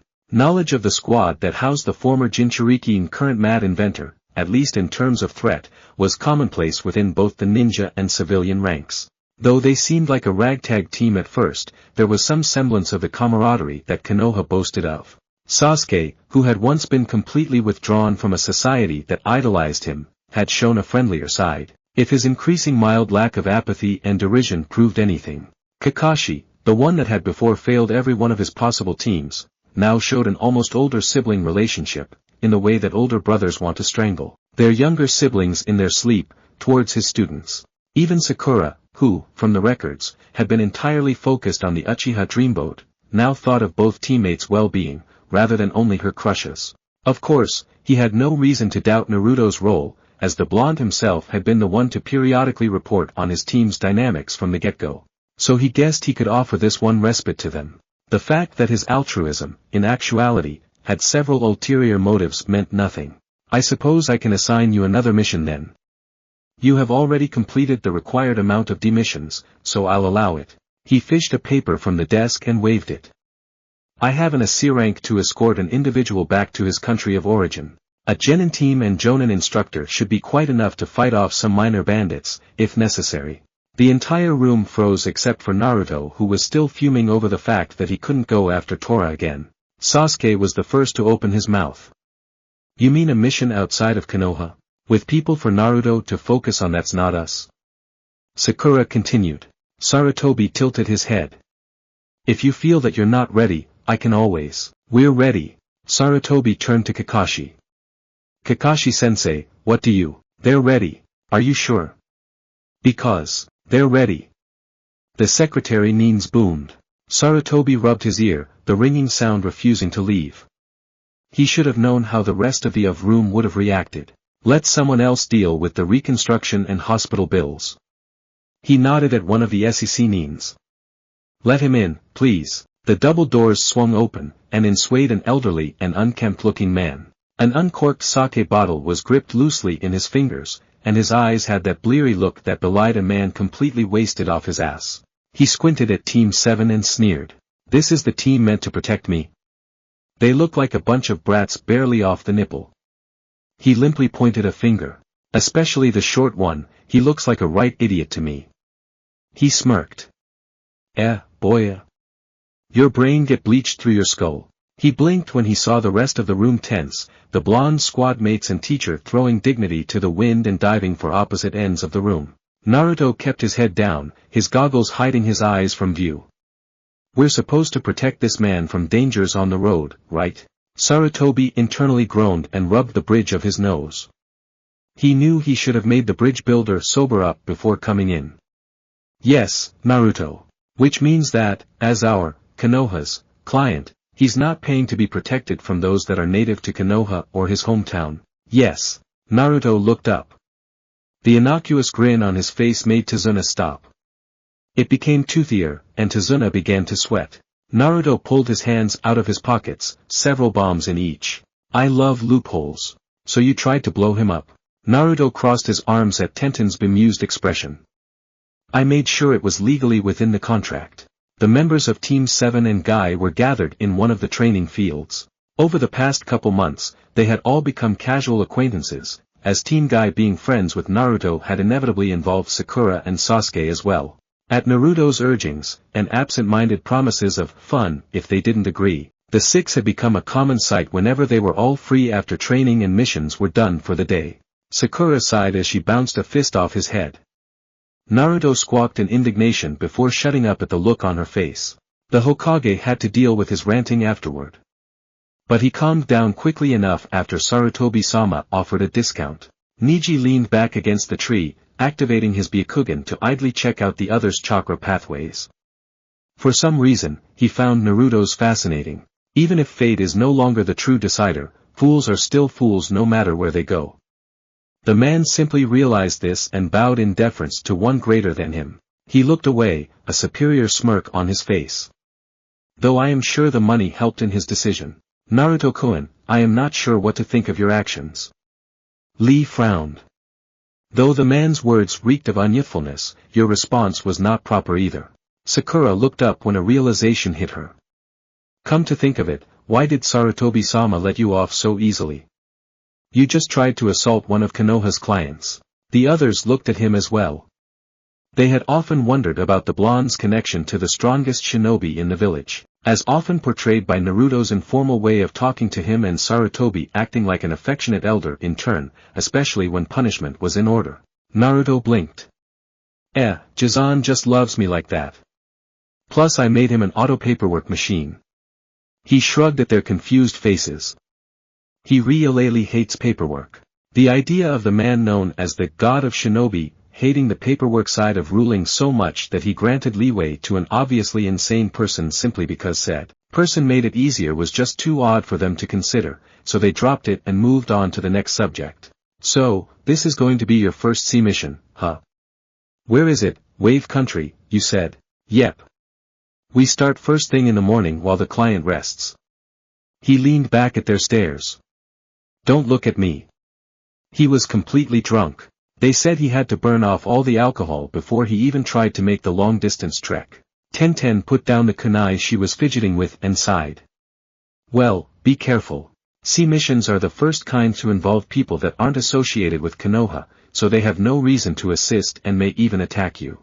And I've heard some nasty rumors about that country. There's no need to worry, Sasuke snorted. Simple bandits and flighty rumors are nothing compared to me and the power of the Uchiha. Neji tilted his head. It is with thoughts like that that people find their heads stricken from their bodies. Sasuke glared back at his smile. They wouldn't even touch me. Besides. He nodded at Naruto, who had a glazed look on his face. The doped probably blow them up before they even got near us. Naruto swung his head around. Sasuke-kun. You do care. Hearing the utter saccharine affection in the blonde's voice, reminding him all too much of someone else he knew, Sasuke had to hold back a sputter while he looked away, to hide the way his eyes twitched. When he was sure it was gone, he gazed back at Naruto dismissively. That wasn't a compliment, dope. He got up. I'm leaving. Ah. Sasuke-kun, wait. Sakura was soon after him. Naruto shrugged. Well, guess I better get going, too. Bye. He was gone within a few moments, leaving Team Guy all to themselves. Tenten was quiet for a moment and turned to her teammates. How do you think it's going to turn out? Neji smirked. I give it a week before their client is dead and his village burned to the ground. Ugh. Lee cried. I believe that they will protect their client and finish the job with flying colors. I would expect no less from my eternal rival. I believe the same, Lee-sama. The odds are at 87.53% chance of completion with a margin of error of -2.65 at their current level and mission difficulty. Tenten pursed her lips. She looked at her gloves. The leather was lovingly maintained as were the kunai partnered with them. It was a good gift, and she treasured it as a good friend would. Naruto was amazing, to be sure. But still, she did worry. Naruto may have his Kinzoku Jutsu, but there were still so many unknown variables during a mission. They couldn't afford to be lax. Ah well.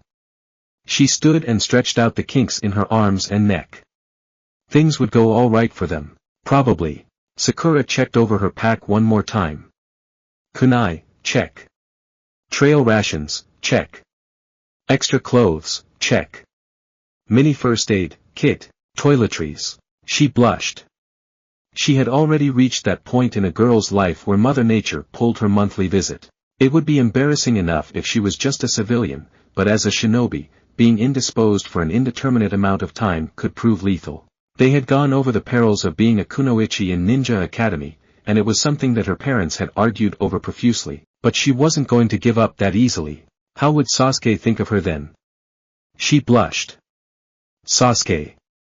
Why didn't she realize that? He would see her biological weakness, and he would.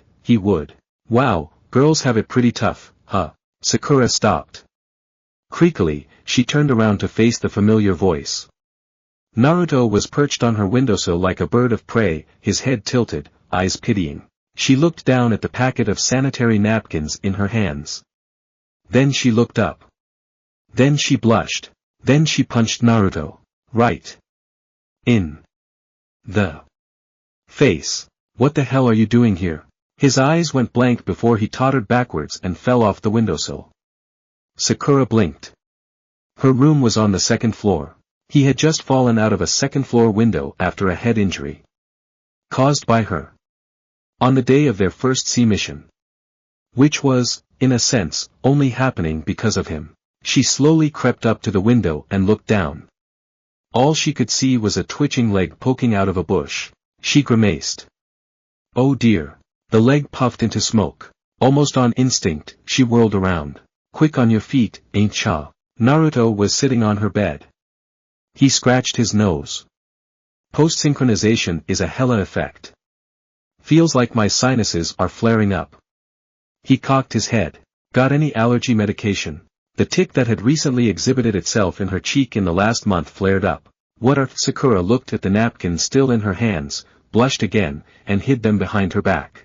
She snapped her attention back to Naruto, who was fidgeting with one of her paperweights, a frog-shaped one. What are you doing in my room? She asked cordially, swiping it from his hands and replacing it on her desk. He shrugged. Thought I'd pick you up. Twitch. And you couldn't come in through the front door like a normal person? He stared at her like she was the one who had a few screws loose. Who wants to be a normal person? She stopped herself. No, her room wasn't the place for a murder scene. It was better if it were a dark alley, with lots of dumpsters, to cover the smell. Besides, she didn't know how he'd retaliate. She doubted her parents would be happy with the second floor of their home blown off. Why? That's very kind of you, Naruto-san. But I'm afraid that, and I thought that we'd swing by to pick up Sasuke-kun as well. The words died on her lips. Pick up, Sasuke. Yeah. He nodded fiercely. Thought we'd all walk together to the meeting point, like a team. But, how do you know where Sasuke-kun lives? As far as she knew, after the Uchiha massacre had occurred, the Uchiha compound was sealed off and Sasuke had moved to one of the more opulent apartment buildings. Which one, she didn't know, unfortunately. Wait, how did you know where I live? Easy, he said. I followed both of you home without you knowing. You stalked us. I prefer tactical surveillance. Sakura bit her lip. No, don't hurt the boy. He might forget where Sasuke lived. Sha. Then we wait for him to take him there, then kill him. Right, that was a much more sound idea. As her inner side contemplated the pros and cons of various killing methods, Sakura smiled as sweetly as her namesake. Okay, Naruto. Let me just finish packing and we can go. Okay. He cried. He sat there, looking at her with all the feigned innocence in the world. Sakura pointed at the window. Out. Okay. Naruto scowled. No need to get so uppity. Geez. Sakura clenched her fist. It was all for Sasuke, all for Sasuke. Sakura gaped at the awe-inspiring visage of the complex in front of her. It had taken several levels of security to even get into the building. At least it would have taken several levels if Naruto hadn't suddenly grabbed her and used his rocket boots to jet up the complex's wall to the 5th floor. Now she was gaping merely from the feeling of nausea and asphyxiation due to the onslaught of vertigo and screaming. Naruto punched the air in a shadow box. All right. Forward. Sakura grit her teeth and repeated her mantra. All for Sasuke-kun, all for Sasuke-kun, all for Sasuke-kun. She followed Naruto as he ambled down the hall. He stopped at the number 505 and began to rapid-fire the doorbell. Sasuke-kun, come out and play. There was a swift thumping of feet as someone ran to the door and yanked it open. Sasuke was staring wide-eyed at them, his hair a mess and his clothes disheveled. What the hell are you doing here, dope? He whispered harshly. Naruto tilted his head. Why, to pick you up, of course. Sakura smiled coyly. Good morning, Sasuke-kun. Whoa. Bedhead Sasuke. I can die happily. His eyes roving side to side wildly, Sasuke grimaced and nodded. Yeah, okay, whatever. He leaned down to grab his pack by the door. Let's just get out of here before. Sachan, you forgot your bento, Sachan. Damn it. Behind him appeared a beautiful woman in her late 20s with raven black hair. She was clad in a frilly apron with a chick in the center, holding a bento in a checkered handkerchief. She stopped. Era? Sachan, you brought friends? Her angelic face had a confused and naive look to it, making her even cuter. Sakura shakily pointed a finger at the woman. Sasuke-kun, who's that? Sasuke's normally apathetic face fell into one of deep and total despair. His mumbled reply was barely heard. My mother. Hi, Mikoto Nichan.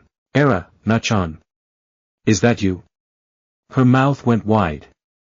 It is you, Nachan. She bounded forward, Sasuke slinking out of the way, and engulfed Naruto in a hug, his face shoved right into her not-so-insignificant bosom. Mikoto hasn't seen you for a while. Have you come to pick Sachan up? He mumbled a reply through her boobs that she apparently understood, because her face lit up. That's wonderful. She turned to Sakura. Era? Who are you? Trying to get her brain to reboot, Sakura robotically introduced herself. I'm Sasuke-kun's other teammate, Sakura Haruno. Mikoto's mouth went into a giddy smile, her cheeks blazing up. She clasped her hands to the side. Sachan has even more friends. Mikoto is so happy. She dropped Naruto, who was twitching considerably from the total lack of oxygen, and swept Sakura up into her own marshmallow hell. And you're so cute. Sachan is such a lucky boy to have such cute friends. Sasuke sighed miserably. How could he be all dark and broody if his mother insisted on being so happy-go-lucky? This was one of the reasons why having Naruto on his team was so annoying. He wanted to have some time away from the insane happiness. Mother, will you please let her go? She can't breathe.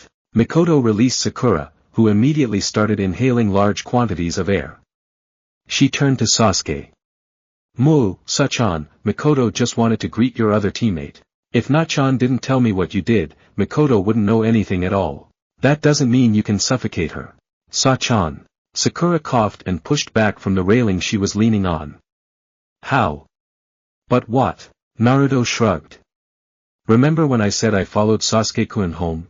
Mikoto Nichan found me lurking in the bushes, and when she found out I was one of his teammates she invited me up for tea. He grinned. We kinda hit it off. He leaned forward and whispered conspiratorially. For being the former best Kenjutsu experts in Konoha, she's really just a sweetheart once you get to know her. Sakura looked to where Sasuke and Mikoto were talking. Well, actually, it looked more like Sasuke was lecturing his mother while she acted like a petulant child. She was even windmilling her arms in circles to accentuate her point, eyes closed shut and tears poking out. But, she looked so young. Mikoto stopped immediately at that statement. Turning around, her eyes sparkling with unshed tears and beaming a world-class smile, she grabbed Sakura's hands in her own. You really mean that? Sakura nodded uncertainly. Mikoto is so happy. What should Mikoto do for you, Saku-chan? Mikoto'll do anything. How about a cookie? Naruto gave a thumbs up with his tongue out and one eye shut. Mikoto Nichan's cookies are the best. Mikoto put a finger to her lips. But there are no cookies now. Then make them. Sachan. Make her some cookies, Sasuke said, his tone curiously kind. Don't worry, we'll wait. Okay. Just wait, Mikoto'll be back with some fresh cookies. With that, the Uchiha matriarch skipped whimsically into the apartment. As soon as she closed the door, Sasuke faced the two. Run. Sasuke-kun, what are you, too late? Sasuke had not only run off, but off the 5th floor entirely, using chakra to dash down the side of the complex at breakneck speeds. Naruto leaned over the railing. That was totally badass. He put a hand on the railing. Hey, Sasuke-kun, wait for me. And then he was gone, too. Sakura fretted for a moment and then shrugged. Oh, what the hell. And over the brink she went. Surprisingly, Kakashi was at the correct meeting point on time. Had anyone bothered to ask him why, he would have said that the sooner they were out of Konoha, the sooner he could point Naruto at people who weren't them and watch the fireworks. And the reason none of them asked was because both Sasuke and Sakura were thinking the exact same thing. See, insanity does bring people closer together. Tazuna had backed away the moment Naruto showed up and put the jonin between the two, but Naruto would have none of that and walked straight up to the man, smiling in a friendly manner. Suddenly, he stopped a respectable 2 feet from the man and bowed deeply. I am sorry about our initial meeting, Tazuna-sama, Naruto said formally. It was wrong of me to attempt such a thing against an honored client of Konoha. Please let it be known that this one will do all he can to make sure that you are received by your friends and family safe and sound. He extended a hand. Tazuna looked at it as though it may bite him, but clasped it sturdily. Thank you, boy. I appreciate it. He leaned forward a bit when Naruto tugged on his hand slightly, overbalancing him. When Tazuna was close enough, Naruto stood on his toes and whispered, after all, I can wait until after we reach wave. Then, with the most brilliant grin Tazuna had ever seen, he released his hand and walked merrily to his teammates. Tazuna just stood there, his face ashen. Just what the hell had he gotten himself into? And why were they letting such an obviously unstable child in the ninja corps? Was their leader absolutely mad? He jumped when a hand laid itself on his shoulder. Kakashi smiled under his mask when Tazuna twisted his head. Don't worry. As a jonin, I should be able to stop young Naruto should he try anything. He closed his visible eye and retrieved his hand. Probably. He took a step and said, almost as an afterthought, oh, and anyone who tries to attack us, too. Tazuna felt his bowels loosen considerably. However, several hours of traveling later and the blonde hadn't tried anything at all. He simply amused himself by babbling at his teammates, the rosette the one to answer most often, usually in exasperated tones, and the black-haired boy inserting a non-committal sentence or noise every so often. Kakashi simply walked with his nose buried in a copy of Ika Ika, perverse giggles coming from him at times. After a while, Sakura turned to Tazuna. Tazuna-san, you're from the land of waves, right? Huh? The elderly bridge builder shook himself out of his paranoia-driven semi-coma. Ah, yes, that's right. Why? She turned to Kakashi. Sensei, does Wave have ninja? Kakashi shrugged. No, not really. You see, each country has. Who? Random exposition on the geopolitical structure of shinobi within the elemental countries. Kakashi turned to Naruto and began walking backwards, his mask indicating a frown. Are you quite done yet? What? He whined. I'm always excited to hear about information that should be common sense to anyone that's involved enough in the subject matter. He shook his leg after stepping over a puddle. Gah, stupid rocks. Sasuke snorted. He's right. That'd be the same thing as one of us not knowing what chakra is. Sakura nodded. I think so, too. I just wanted to know if Wave had a ninja village since its population density is fairly small. I know enough about geography and the economy to realize how ninja society within the citizenship works. I was top of my class, you know. Kakashi said nothing and scratched his head. And here he was going to give a lecture that made him sound all intelligent and have his little genin looking up to him with worshipful eyes like good boys and girls should. Yeah, well. Kakashi gestured lamely. Yeah. No, there are no wave ninja. Really? Yep. An explosion went off behind them, wind whipping all around. They turned to see two somewhat charred bodies smack the ground simultaneously, their once proudly shown Hittites shredded to their composite metal and cloth. Well, maybe not. The two nin stood up shakily. They'd thought they had the element of surprise, especially when none of the Konoha nin had noticed the puddle and walked right on by. But then there was this small orb that had rolled to their hiding spot and then it had exploded and they had seen what a pretty color the sky was and ow did their backs hurt. Sakura frowned. Those are ninja, right? Yup, they're ninja, Sasuke concurred. Oh hey, you guys found my bomb. Thanks. Tazuna wondered what the hell was wrong with these children. These were real ninja. They had dark clothes and air masks and a really long, sharp-looking chain that could rend flesh from bone just as easily as one could cut silk. So why were they just standing there like it was nothing to be bothered by? Apparently the twin Nin thought this as well and, wanting to correct such a mistaken assumption, both leapt forward at the admitted source of the explosion, Naruto. In the blink of an eye, they wrapped the serrated chain that linked the two around Naruto several times and pulled tight. Naruto was ripped to shreds, his body parts, flesh and blood littering the trail like discarded pieces of trash. The demon brothers turned to the other genin, seeing them as the next easiest target. They intoned as one, their masks creating an eerie reverberation effect, one little piggy. The Konoha Nin did not look impressed. Please, Sakura scoffed. If he was that easy to kill, we would have done so a long time ago. Yar, you're really not earning any brownie points here, guys. Kakashi scratched his head, completely unbothered by the apparent murder of his student. Sasuke just pointed. Behind you. Peekaboo. They could feel the breath behind their ears. A glimmer of light on enlarged canines. Let me show you how a chain is really used. Something coiled around each of their waists, cool and undulating.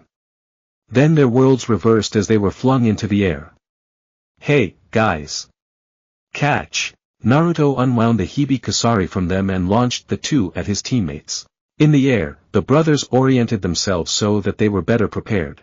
They unlatched the chain connecting their gauntlets, knowing it would only deter them, ready to do battle with the foolish little genin that dared to face them. Each were met by something that couldn't possibly be a genin. Sakura had taken her brawler's style to heart. With a resounding battle cry, she threw a powerful haymaker at the younger demon brother's face. He batted it aside with his heavier gauntlet, throwing Sakura off balance, and retaliating with his own jab. Sakura took the momentum from the spin and cracked a backwards elbow to the nin's face. She yelped in pain as it connected with the mask, and hit the ground in a tumble. The younger brother advanced on her, once again throwing a jab with the sharpened tips of his iron glove. She blocked with a kunai, sliding the gauntlet off to the side, and tried for another elbow strike. This one connected properly at the base of his skull and sent him skidding. Sasuke was doing just as well, if not better.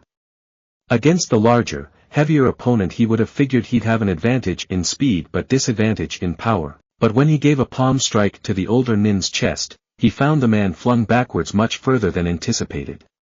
He smirked. This was power. This was what he wanted. He wanted more.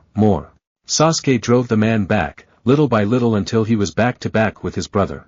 Then, catching the look on Sakura's face paired with the high-pitched cackle from above that was quickly growing louder, he dived to the side. Kinton, Inazuma Ami. The net was set and thousands of volts of electricity seared through the brothers. They collapsed in a smoking heap. Kakashi coughed as he nudged them with his foot. Nodding, he turned to his students. Not bad. These guys were of the Chunin level, notorious for their perseverance to always kill their target. Sakura smiled at the praise, Sasuke hined, and Naruto gave a loud, long squee. Wait, was that about killing me? It was a joke, I swear. Kakashi turned to Tazuna. Of course, now the question is why they, shinobi of Kirigakure, attacked us, shinobi of Konohagakure. I'm pretty sure we aren't on that bad of terms. Kakashi took a step forward, and the older man swallowed, hard. So the only thing that comes to mind is that you were the intended target. Tazuna glanced between the Konoha Nin. I can explain. Kakashi sighed. Tazuna-san, I think we need to have a talk. So, what you're saying is that you lied to us because you couldn't afford the obviously much higher priced mission since some evil businessman named Gadu is trying to take over your extremely destitute country and the bridge you're building is the only way to stop him, so that makes you a high-value target. Oh, and you're emotionally blackmailing us with your daughter and grandkid. Wow, thanks for reiterating his entire story, Kakashi-sensei. Okay, you know what?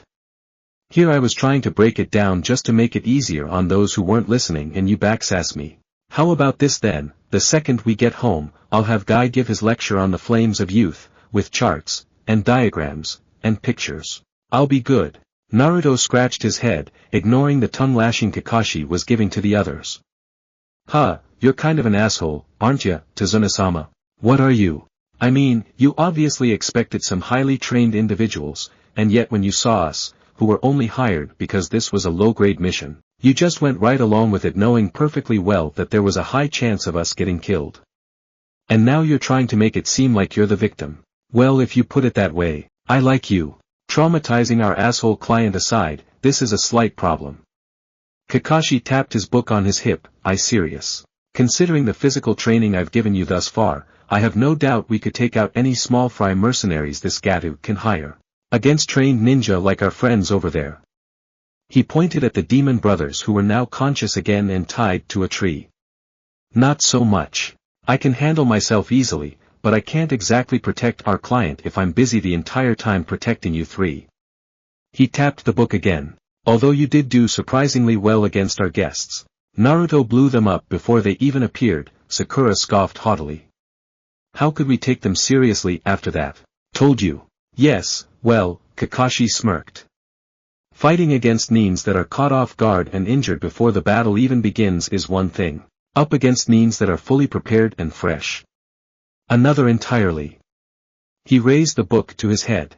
So the question is, should we continue on ahead knowing full well we could come up against ninja that are much better than us, or turn back and leave our client to his somewhat deserved fate, promised cursing aside?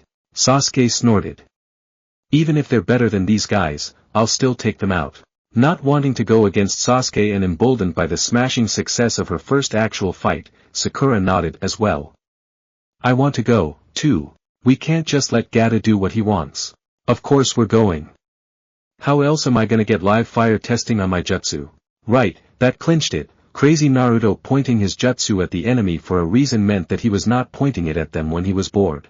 As the group forged on ahead, Naruto stopped mid-step. Sorry, guys, I forgot something. I'll catch up to you in a bit. Kakashi shrugged. Let the blonde do whatever he wanted. If he said he forgot something, and none of them would argue otherwise. The happier he was, the less injured they were, in theory. Sure, but hurry up. Naruto saluted the man and walked back. When he saw the rest of his team and their client was out of earshot, he smiled and then hunkered down in front of the tied demon brothers. He waved happily. Hi, guys. Sorry about blowing you up, but my teammates needed a boost, especially the pinky, you know how girls are. And I figured the best way was for them to win a fight on their own, but since you guys looked pretty tough I needed to soften you up and that's why I dropped the bomb, and it was pretty obvious you were in that puddle because come on, it hasn't rained in a few days and why would there be a puddle exactly where we were walking and nowhere else, and I've forgotten where I'm going with this. He took a deep breath and frowned. Then his eyes lit with recognition. Oh, right. So, I'm gonna be borrowing these. He unlatched the air masks from them, revealing two rather ordinary-looking faces. No wonder you guys wear them. Oh, and these and this. He raised into view their poisoned gauntlets and serrated chain. I can probably make them better so I'll return them when I'm done. He tilted his head, closed his eyes and grinned. Thanks. He stood up, took a step back, and stared at them oddly. The two began to sweat. They had been taken for a ride by this insane little individual, completely and utterly thrown off their game. They were supposed to be Gozu and Meizu, the demon brothers, Scourge Nuke of Kiri. And the boy blew them up because he was trying to make his teammates look better. And now he was staring at them like he was considering how to cook them up, and oh god, they never should have followed Zabuza, and why was this kid so damn scary, and how could, oops. Naruto raised a foot off the ground, his knee bent, using the worst stilted, obvious, and camp stage voice ever. I seem to have dropped this kunai here within a difficult but not impossible to reach distance. Whatever shall I do? I am sure it will not matter.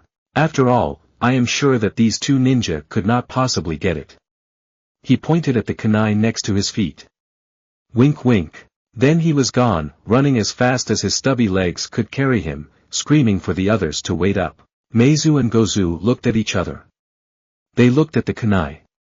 They looked at each other again. There was no possible way it was as easy as this, no way the kid would make such an obvious ploy to engender their escape.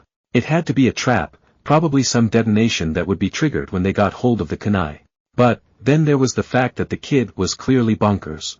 Maybe he wanted them to get out so that they would fly back in a vengeful rage and he could serve their defeats up to his teammates again. Or maybe he was actually serious about wanting to return their tools back to them. Or maybe just because. On the other hand, it could just be an elaborate hoax to make them think he was crazy so that they would grab it and be reduced to their base compounds. But maybe this was a reverse scheme to make them. It was 3 days later and on the verge of starvation when they finally decided what to do. Hey guys, ambushed people say what? What? Get down. Huh, told. Naruto's laugh was cut off when the human-length Zanbato crashed into him, luckily deflected off his chakra-enforced Hibi-Kusari-wrapped arms, instead only causing him to fly backwards and crash into a tree, smacking the ground in a boneless thump. Naruto. Sakura's shocked voice echoed over his limp form. Sasuke was just as surprised. One moment the dobe was cracking some moronic joke and the next he was on the ground, not moving. Kakashi gritted his teeth. Damn it, Naruto. He swung his attention back to the topless man standing on the tree branch from where he had launched his oversized sword. The others could take care of Naruto, right now he had to focus on this man. The Zanbato was a clear giveaway to his identity, but the cruel eyebrowless face that accompanied it sealed it. Kakashi gave a half nod, refusing to show significant vulnerabilities. Well, it's an honor to meet you, Zabuza Momochi. The demon of the mist's eyes crinkled in sadistic delight. His feast was laid before him, and he would partake in it with great relish. As for me, Sharingan Kakashi. Naruto. Wake up. Naruto. Sakura shook the blonde's body, trying to elicit a response, any kind of response. Naruto just shook with her movements, giving nothing else. Damn it, Naruto, wake up, damn you. Sasuke bit his lip. The dobe couldn't go down that easily. If he did, then what was the point of even training with him for this long? Cursed dobe, he couldn't die. Naru dash. She froze when a weak cough came from the boy. Naruto. Ugh, dang. Naruto rolled over and painfully sat up, supported in part by Sakura. Can't say that didn't hurt. 100 pounds of chakra-tempered steel hitting at 60 mph is pretty effective. He coughed again. You idiot. Sakura punched his shoulder, but her heart just wasn't into it. What the hell were you thinking? That I wasn't expecting to get hit by a flying sword. Sasuke sighed, swallowing the relief that had been in his eyes. Dobe. Now that the moment of panic had passed, their attention was inevitably drawn back to the rising tension between their teacher and their attacker. Kakashi had one hand on his Hitayite, prepared to draw it back. Zabuza had already retrieved his Kubikiri Hocho after its aerial arc from Naruto's arm guards. Zabuza smiled under his mask. I'll ask one more time, Sharingan Kakashi. Will you not give the old man to me? Sasuke paused. Sharingan Kakashi. But only the Uchiha had right to that bloodline. Why would their teacher of all people be named after the greatest of his clan's techniques? Kakashi shrugged. Sorry, but despite the old man being a miserly and annoying liar, he's still our client. So I'm afraid that's out of the question. Zabuza shifted his hold on his sword, his guard relaxing to the untrained eye. To Kakashi's, he was instead preparing for a quicker draw when it came down to it. They were not going to get out of this without a fight. Zabuza's eyes narrowed. I've heard of you, Kopinin Kakashi. When I was in the employ of Kiri's Anbu, I had access to all the bingo books of our rival countries. He bent his knees slightly. There was you, a genius, a man who's known to have copied over 1,000 of his opponent's jutsus and then used them against them. This only deepened Sasuke's suspicions. The instant Zabuza had mentioned copying techniques, Sasuke knew something was up. But how come he had never seen this before? He had thought that Kakashi's moniker of the Kopinin was just something he had come up with to scare his opponents. Sakura was thinking along the same wavelength. She just thought the Jounin was a perverted adult who enjoyed torturing them with insane training and had developed a slight, paranoid side since Naruto started to really act up.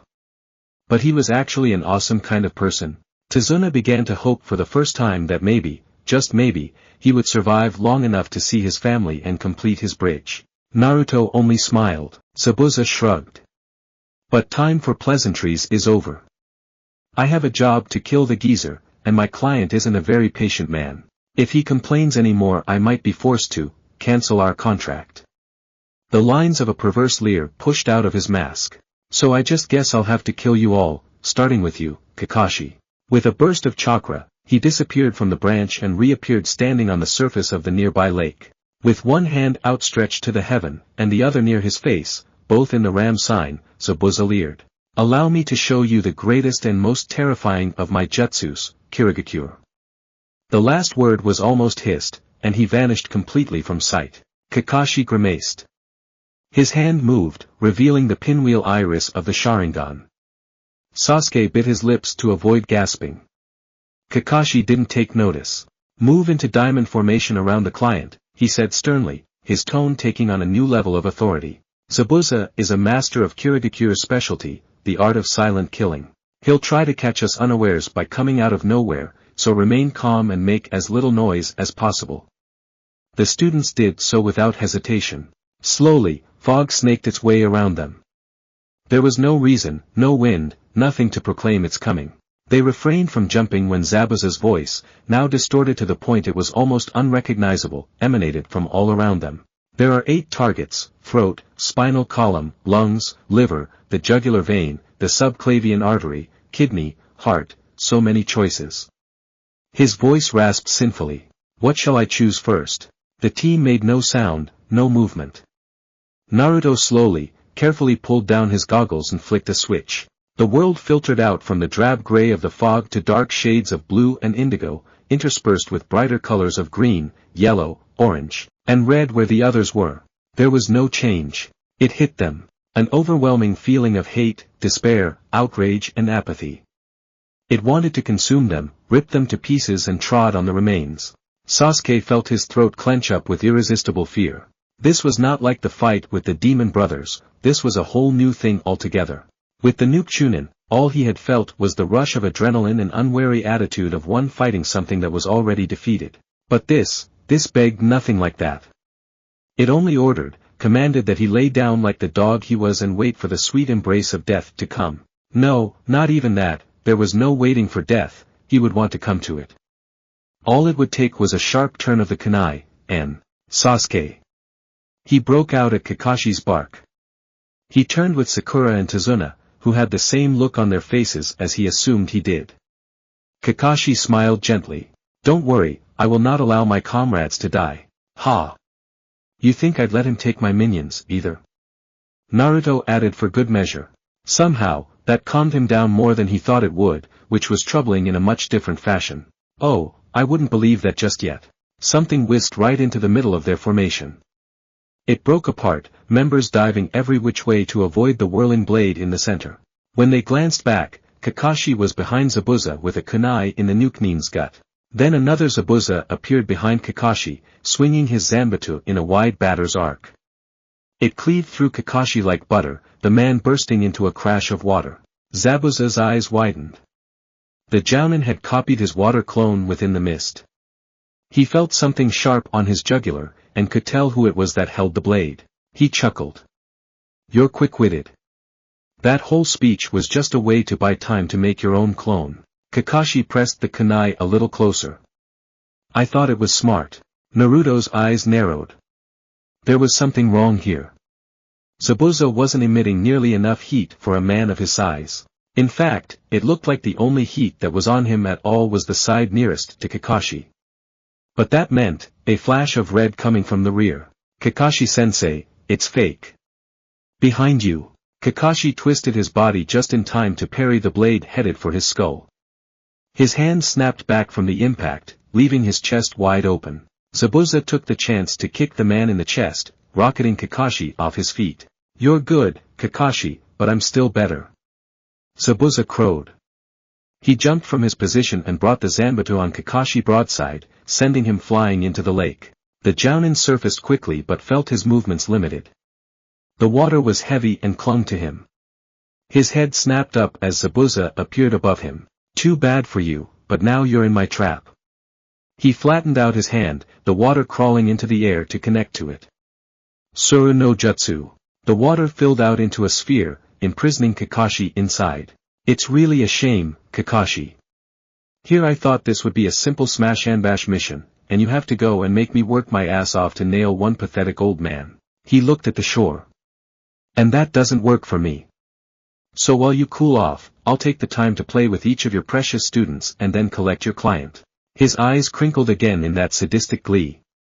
His hand twitched inside the water orb. I can't wait. His free hand made another hand sign. Mizu Bunshin. Something crawled out from the lake. Amorphous, jelly-like, it slowly took the form of a man, and then a perfect replica of Zabuza. It smiled. Hello, brats. Kakashi took the chance to yell. Everyone, take Tazuna-san and run. You can't beat this man. He's a jounin, the same level as me. He couldn't believe this. No matter how crazy Naruto was, how powerful his inventions were, it couldn't measure against a man who slaughtered an entire graduating class of genin at the age of 6. And Sakura and Sasuke had even lower odds.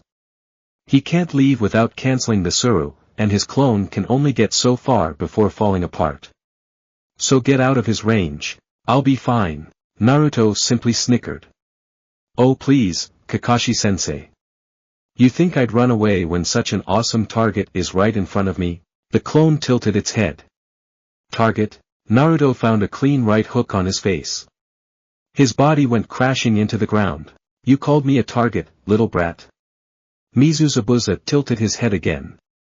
You think you're something, with your Hittite and your rash dreams? You wouldn't even make a sentence in my bingo book.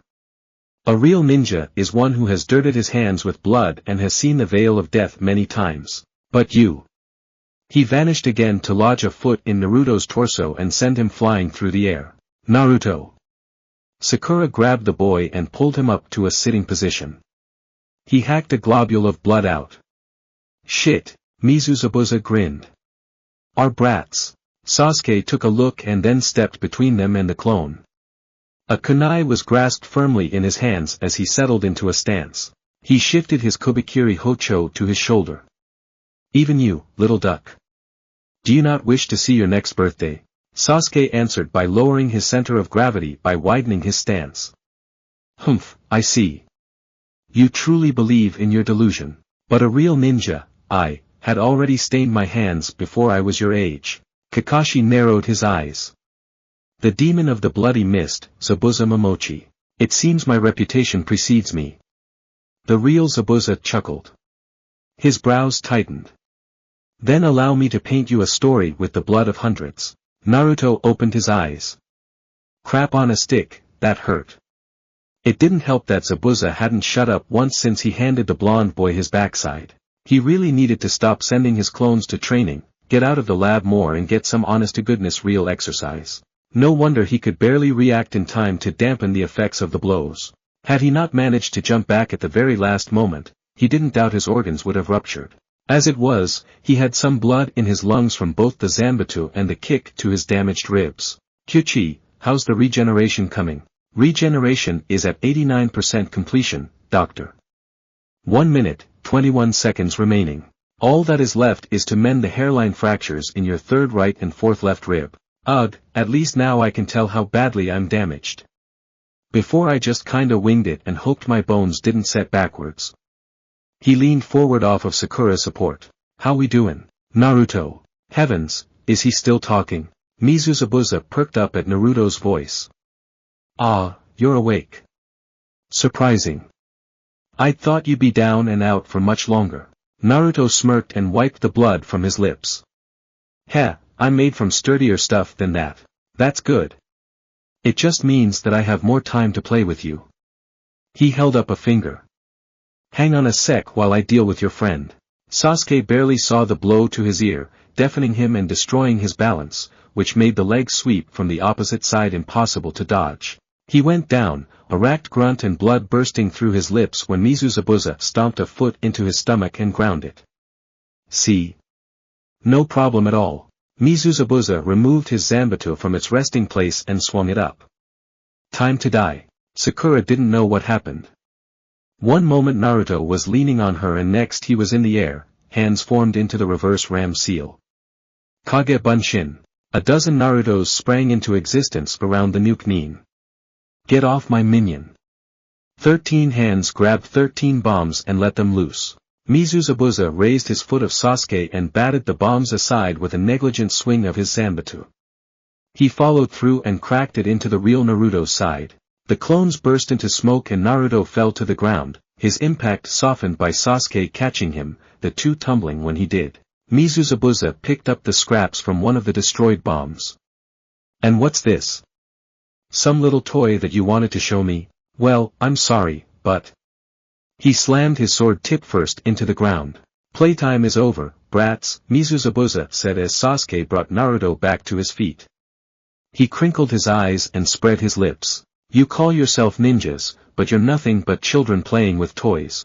I am the demon of the bloody mist, Zabuza Momochi, and with all the power endowed in me, I command you, die. Enough. Zabuza leaned forward. What was that, brat? You not done playing with your gadgets yet? Enough. What was that? I wasn't sure I could. A whine and a pop. A hole appeared in his head. Zabuza looked up at the inch-wide gap in his forehead before collapsing into a puddle of water. The real Zabuza's eyes widened slightly. I said, enough. Naruto lowered his hand from its outstretched position, the barrel of the weapon in his hand fizzling with small sparks. His eyes were blazing, his mouth a tight line. He opened a chamber on the gun and ejected a smoking shell. Naruto flicked it into the pool that was once the water clone. Small arcs of electricity jumped from the surface. He gave the water a contemptuous glance before focusing directly on Zabuza. I was perfectly willing to play your game. I gave you the bonus of capturing Kakashi-sensei because I was sure he could cover his own ass. I even didn't mind getting my ass kicked, because I'm sure it deserves it every once in a while. He slid the gun back into a side harness inside his duster. An incisor slid out from his mouth. But then you hurt my minion. Sasuke didn't flinch that time, feeling something radiate off of Naruto that was completely unfamiliar yet not intimidating and almost inviting. And you mocked my inventions. So now I'm done dancing to your tune. Now, he smiled, more wickedly than ever before. My playtime has started. Experiment initiated. Zabuza was hardly perturbed by this change of events. He had seen guns before, but they were awkward and unwieldy and only those with no power actually relied on them. Ninjas did not use them because they were too loud, and what kind of ninja took away all of his own advantages in battle? No, this would not change things, not even the change in the blonde's demeanor, which had morphed from wide and unfocused to something defined and sharper. He was Zabuza Momochi, and some little brat that had killed a clone that was barely a tenth of his full strength wasn't something to be worried about. But just to move things along and get it all over with, he supposed he could humor the child. Really? If that's the case then I guess I have to meet you halfway. He summoned half a dozen new water clones. Gesturing in disinterest, he commanded, kill them. As they slowly advanced, each one with its own sickening grin, Naruto turned to his teammates. Guys, I have a plan. I think you've done enough, dope. Just trust me, Sasuke-kun. A dozen more shadow clones popped up. No. Just because you killed one water clone doesn't mean you can just... He paused when Naruto appeared right in his face, grinning happily. Just listen, silly. He took a single finger and poked it into Sasuke's forehead. The nostalgic action of a time long past cut off any rebuttal he might have made, and Sasuke found himself nodding obediently. Naruto smiled in praise. Alright then, Sasuke, Sakura, I need you to buy me some time. A couple minutes should be enough. He turned to Sasuke. I need you to go with my clones and hold off Zabuza-kun's clones. Think you can handle that? Sasuke shook himself out of his reverie and fell back into his condescending smirk. Of course I can, dope. This was no time to fall behind. He had to get stronger, stronger. Strong enough to destroy anything before him. If you could kill one, they should be no trouble for me. Okay then. He glanced at his clones. You hear that, you cowardly lot. You can't let our minions show us up. There was a resounding cry that disturbingly resembled the Konoha beasts. Naruto grinned and fished a capsule out of his pocket. Cracking it open, a sleek Kodachi emerged with a plume of smoke. He tossed it to the Uchiha Scion. Think this'll help? Sasuke gave a testing slash. Well balanced, light, a good sword. Already the muscle memory of his mother's odds and ends sword training flowed into his head. He looked at Naruto, wondering if this was planned all along. When all he received was that same knowing, infuriating smile, he shrugged. Pointless. All he needed to worry about was what was in front of him. He turned to the clones, and they stared back at the ready. With a snort, he faced the oncoming Mizuzabuzas. Sakura jumped when Naruto faced her. Sakura-chan, I need you to protect Tazuna-sama and watch my back in case any of the water clones break through. When she started to deny her ability, he stopped her. Don't worry, you'll do fine. I know you can do it, but just in case you feel like you can't. He pulled 5 differently colored orbs out of 5 different pockets. Some good luck charms. She stared as they were placed in her hand. He winked. For Sasuke-kun. She looked. Red, blue, yellow, green, and purple. They were similar to his bombs but as large as 2 of them together. Sakura swallowed. She took her stance. For Sasuke, for the mission, for all of them. Naruto grinned deeper as the look on Sakura's face changed. Excellent. He turned back to the fray as Sasuke and his clones fended off the Mizu Bunshin, sword flashing through the air in a graceful if inexperienced dance, and set his feet. Kinton, Boruto Taiho. His right arm flared with light underneath his coat, forming in the shape of a complex seal. The air began to condense around him, chakra rending the laws of physics as it brought out the weapon locked inside. It materialized little by little, a barrel twice as long and thick as Naruto's arm creeping forward. Metal slabs burst into existence, chakra shattering like glass as they wrapped their way against Naruto's shoulder. Thick wires looping over and under and plunging right into his arm as they sizzled with untold energy, vents opening up to suck air in with a low-pitched drone. His arm bent back, the trigger formed. 5% should do it. I would suggest one of the external batteries then, Doctor. Roger. Naruto loosened his hitayite with his free hand, revealing a choker of small metallic marbles. Taking one, he inserted it into an opening of the gun next to his ear. Start up firing sequence. Run off the external power supply. Roger. The cannon began to hum, draining energy from the minuscule orb, chakra spiraling and collecting. Matagen, on. His right eye dulled in color. The inside layer shifted and then flipped to reveal an aiming reticule. His vision went dark, draining to a clear green. Data streamed across the plane, mentioning safety measures, vectors, distance. A triangle appeared, moving shakily. He moved the gun 2 degrees to the left. The triangle followed. 3 degrees up. Now it was just to the right of Zabuza. His eye spun clockwise, the distance decreasing until he could clearly see the man's bloodshot eyes, the crosshairs right between them. Track 5 degrees left, 1 down. Both cross and triangle connected. Lock on, confirmed. Set the restraining bolts. There was a whirring and 3 grapples connected to thickly woven metal strands plunged into the earth around him. The clamps locked down. Gears reversed, pulling the bolts taut.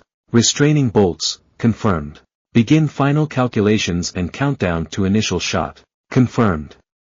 Adjusting for magnetic fields, gravity, curvature of the earth, recoil. All accounted for. Margin of error is within 0.75. All parameters are green. QB's voice heralded the end of days. 2 minutes, 14 seconds until critical voltage is achieved. Bend down. Diving falcon goes into wild bear. Parry with Roichi's wall. Turn, stab into unguarded spot and follow with crouching hedgehog to avoid the counterblow. Fall into static tree against the barrage, counter. Sasuke slid to the left as a Kage Bunshin took his space and blocked the decapitating downward slice with its arm guards, slipping underneath the water clone's legs and dropping a few bombs on the way. Sasuke spun the Kodachi up, deflecting a swipe from another Mizuzabuza just enough that he could feel the wind from it passing by his nose. He was frenzy, he was wildness, he was grace and elegance and death and retribution. He and Naruto's clones were holding their own, interchanging in their attacks to keep the water clones off balance. With a synchronization he never knew existed, Sasuke fell in line with the clones, blocking blows meant for them and allowing them to cover his flank. It was only their teamwork that allowed them to survive, as the water clones were stronger, more used to swordplay, and could outlast them. In fact, the weight of fatigue was already pushing him down. Combined with the devastating attack from before, his constant motion and light parries were burning through his muscles like fire. He could feel them becoming heavier, more sluggish. Perhaps the only thing that had made sure he lasted even this long was the sword Naruto gave him. Sasuke could tell it was stronger than average metal, since if he had tried to use a kunai to block the Zabuza's strokes, it would have bent and broken in no time. Even if the Zabuza were water replicas, they still had the mass and sharpness to kill, and the Kodachi easily kept in stride. It fit his hand perfectly, warm and inviting to the touch. Had the Dobe made this for him? Had he finally realized the power Sasuke needed to avenge his clan? And if so, why wait till now? Sasuke slipped back. His foot caught on an upraised root. He fell. Smacking the ground, he saw with increasing horror a water clone closing in on him. Sasuke rolled to avoid the cleave, but he was quickly followed. Little by little, he found himself separated from the safety and numbers of the shadow clones. And little by little, he found his defenses crumbling under the unstopping clash of blows. A strike numbed his hands beyond the breaking point. Another ripped the Kodachi from them completely. It clanged to the ground. The Zabuza grinned, freezing the boy in his sights. So, it comes to this. I never would have thought that such a brat would deal me such trouble. Sasuke rubbed a sleeve across his mouth. I'm not like the others. I am a ninja. Such bravado as well. Very well, my little ninja, allow me to christen you by showing you death. The sword came down. The wind blew, the petal spun. Sasuke dove to the side. He was tired, so tired, but he had to move faster, be stronger, live more, hate more, defeat all. It's too late for you. Accept your fate. Screw fate. Like the Dobe had said, fate was his to command, to control. He wouldn't die yet, he would live on and conquer him. It whirled in the tempest. The sword swept up, and for a moment, for the briefest span of time, Sasuke could see it, he could see it. He dodged by a hair's breadth, tumbling at the shockwaves. Foolish boy. His hand touched the hilt. Tender, attracting him, molding to his soul. He wouldn't die, he wouldn't die, he would not die. Bear the fire of his soul. Die. The Zabuza came crashing down, and was sheared through completely as the blazing Kodachi met it head-on. The severed weapon fell back to its original shape, splashing everything. The sword continued, slicing the water clone crotch to face. It too met the same fate. Dirted water soaked Sasuke's hands. Sasuke panted, his nerves burning, his blood singing. He was alive. He had lived. And his opponent was trampled before him. He gazed at the Kodachi, its blade still ringing with a nimbus of chakra, its edge crystal clear and sharp. A giggle climbed its way out of his lips. He had done it, done it. He had. Movement just at the very edge of his vision. One had escaped and was making its way to the target. Sakura. She was scared, she was just so goddamn scared. What was she doing here? How could she possibly think she matched up to the likes of Sasuke, Kakashi, or even Naruto? She couldn't do anything. She couldn't protect Tazuna, she couldn't back up Naruto. So why were her feet refusing to move? Why was the kunai still in her hands? Why didn't she just run? Because she couldn't do anything else but that. Because she couldn't let them down. Because she couldn't betray their trust. Because if she ran now she would be nothing but the little girl that Ino had once protected, and she never wanted to go back to that place again. So when she heard Sasuke's shout and saw the clone break free from the battle and dash at them, she bit her tongue to drown the screams and readied herself.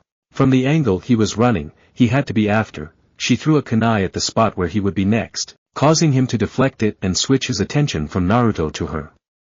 The Zabuza crinkled. So, even the girl tries to stop me. He glanced at Naruto for a second. Fine, I guess I can play with you instead. After all, the toy brat looks like he can't move, so I might as well fulfill my contract first and move on to him later. He held out his sword. So, how you gonna fight, girly brat? He vanished. Like this? Sakura tackled Tazuna as the sideswipe from behind missed the top of their heads by inches. Tazuna grunted in discomfort. His eyes widened and he grabbed Sakura, rolling to avoid the stab that would have skewered them both. Sakura winced before standing up again, another kunai in hand. So, even the geezer enters the fray. The clone shrugged. Why does everyone think they can fight me? It's stupidity on a fatal level. But I guess that's why you're a brat and he's a geezer. Sakura cried out as Zabuza smacked the kunai out of her hand and then backhanded her. She spat out blood, her cut gums filling her mouth up quickly. She weakly stood up again. Really? Again? Have you no shame, brat? The water copy frowned. I think that's enough. Now you're just getting annoying. And annoying things tend to die around me. He swung the Zanbato behind him in an exaggerated fashion. Sakura grunted. Her hand bumped against something in her pockets and she pulled it out. One of the orbs, the red one. Naruto's wink flashed through her thoughts. For good luck. He wouldn't give her a pointless trinket, not Naruto. The boy was insane and stupid and utterly clueless, but he loved practicality and hated things that existed just to exist. So this was something to use, something to fight with. It didn't matter if she lost what sanity she had left, she would use it. She pressed the indentation. A prick of the finger and blood flowed. The orb burned. Zabuza sneered at the sight. Another toy? It makes no difference to me. I just want you to die. He swung. She tossed. The two connected. The air cracked into white as if struck by a flint and a water clone was consumed by a raging ball of flames that stuck and burned it to nothingness. Sakura looked down at the remaining orbs in her pocket. And smiled. 5. Electricity ran rampant around Naruto, crackling to and fro and lashing across the trees, scarring the bark and ripping the leaves. 4. His teeth chattered with tiny vibrations, ozone on the tip of his tongue. 3. The realm of science gathered in his palm, spiraling faster and faster. 2. A beam of ionized particles shot down the dirt road into the lake. 1. It zeroed in on Zabuza's forehead, a yellow circle of angelic light. Critical voltage has been achieved. Boruto Taiho, fire. The wrath of God came crashing forth.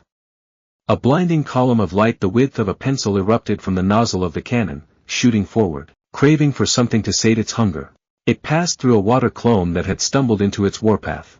The clone wasn't just destroyed, it was obliterated, the temperature of the liquid composing it reaching up and past the boiling point in an instant as it exploded in a burst of steam. Sensing the danger, Zabuza snapped his head to the side. The laser caught his cheek, cutting and cauterizing the wound immediately and forming a long, straight burn from ear to nose. Seeing that he had missed the target, Naruto turned the cannon, following Zabuza's movements. The man, unable to avoid any more in his position, released his hold on the water prison and jumped backwards. The sphere collapsed and Kakashi leapt forth, but even he had to submit to the strength of the beam and run as it caused the lake to evaporate on contact wherever it trailed, creating a scalding spray that suffused everywhere.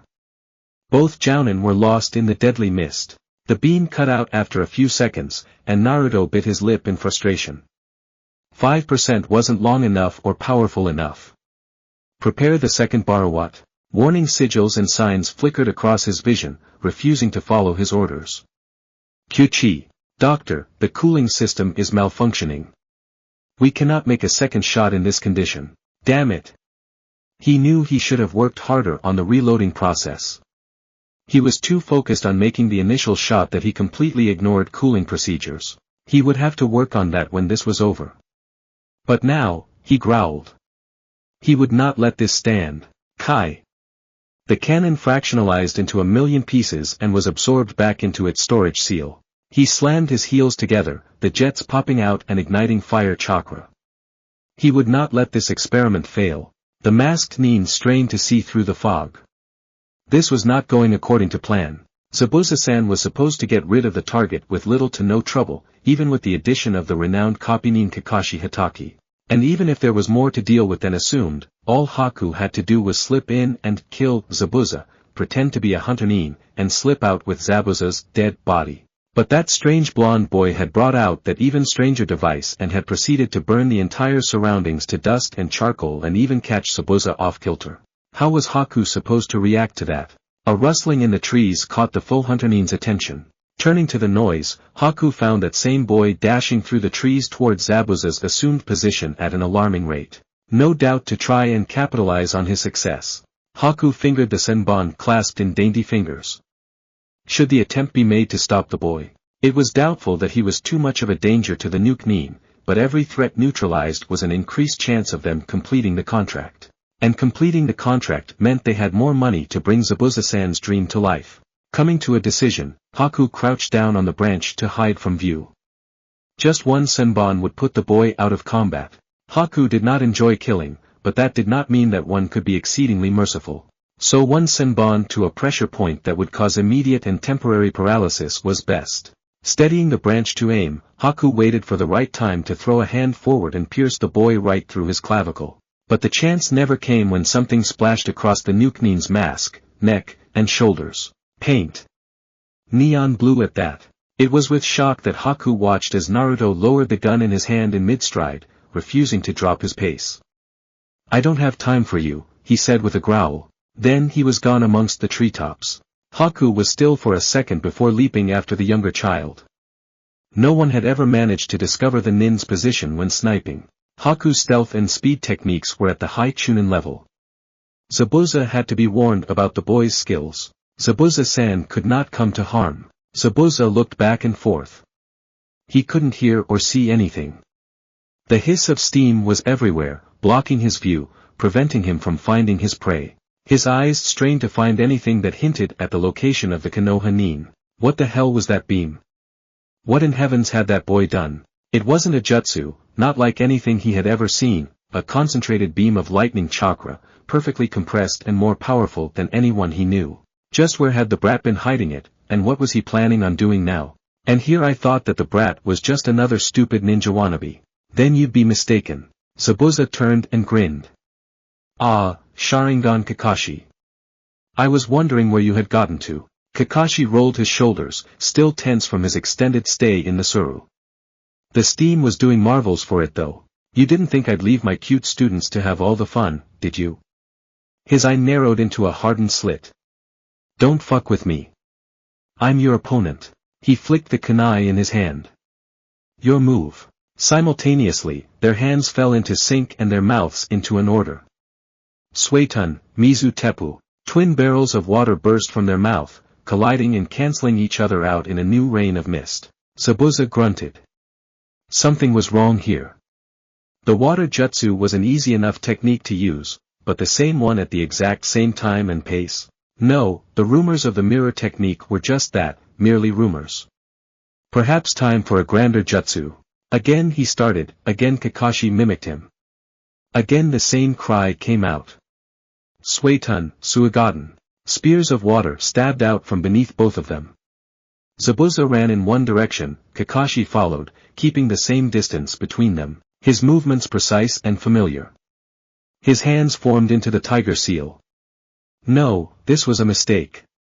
He couldn't be matching you perfectly. Zabuza paused. Monkey.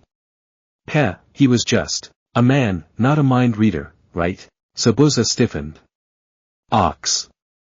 You are nothing but pallid shadow. A shallow being who can't possibly match up to the real thing. I am true power. That's it. Tiger again. You're just a mockery, a sham.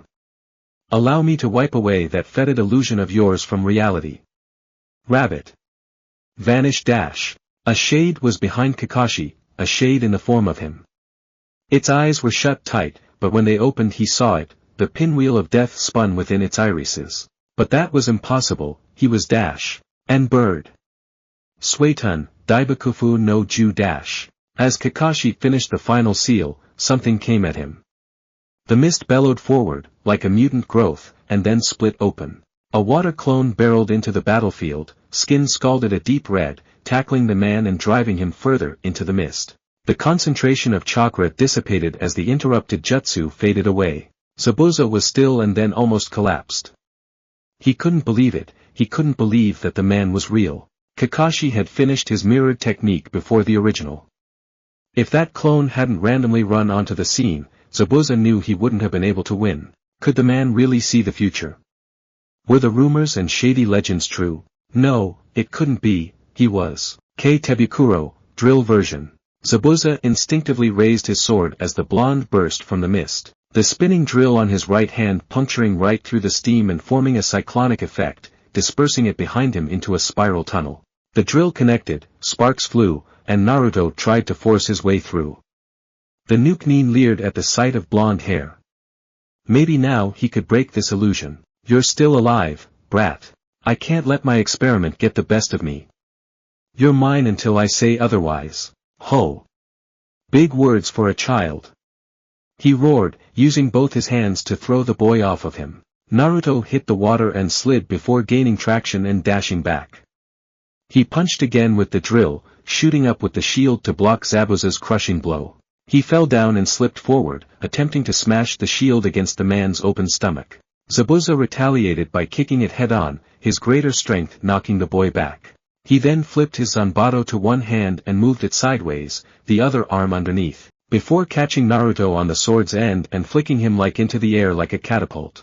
Naruto caught himself and flipped away, landing softly on the water's surface. His left hand came up, deflecting the punch while his right came down to skewer the leg.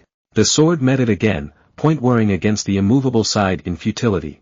Again and again the routine repeated itself, Naruto barely blocking any martial attacks while every single one of his was quickly and thoroughly stopped by the crushing wall of metal. But he was tiring, and this had to end now. Kyuchi, rerouting chakra to the legs and feet. Resonance frequency found. Disrupting in 2, 1. Chakra surged from his soles, disturbing the surface tension of the water beneath them. Zabuza had to jump backwards lest he fall through, and Naruto took the chance to add some distance of his own. He gazed across the lake. Zabuza once again shifted his hold on his zanbato, the partially defensive stance turning into a full-out offensive one. He laughed wickedly. That's a great sword. Zabuza smiled. Isn't it? My Kobikiri Hocho never fails to decapitate my foes. A chakra-tempered iron-based compound to allow for its weight, making it ideal to simply crush its enemies. But those circles have an almost monofilament edge, allowing a cut down to the molecular level. A perfect weapon for a man who enjoys the sight of blood. But he snapped his fingers, a basic police baton manifesting in his hands, the handle with a covered wire leading into his left sleeve. He snapped it to his leg, extending it.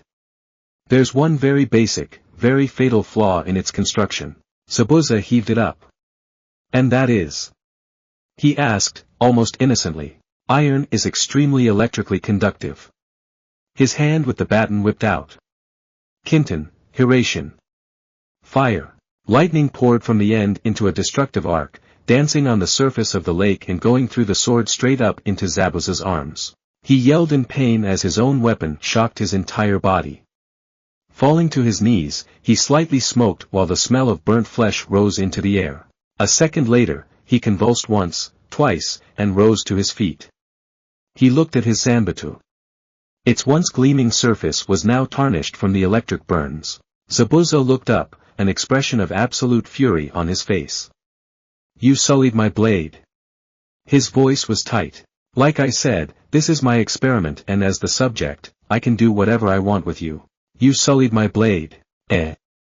Now who's the one that can't stop repeating himself? You sullied my blade.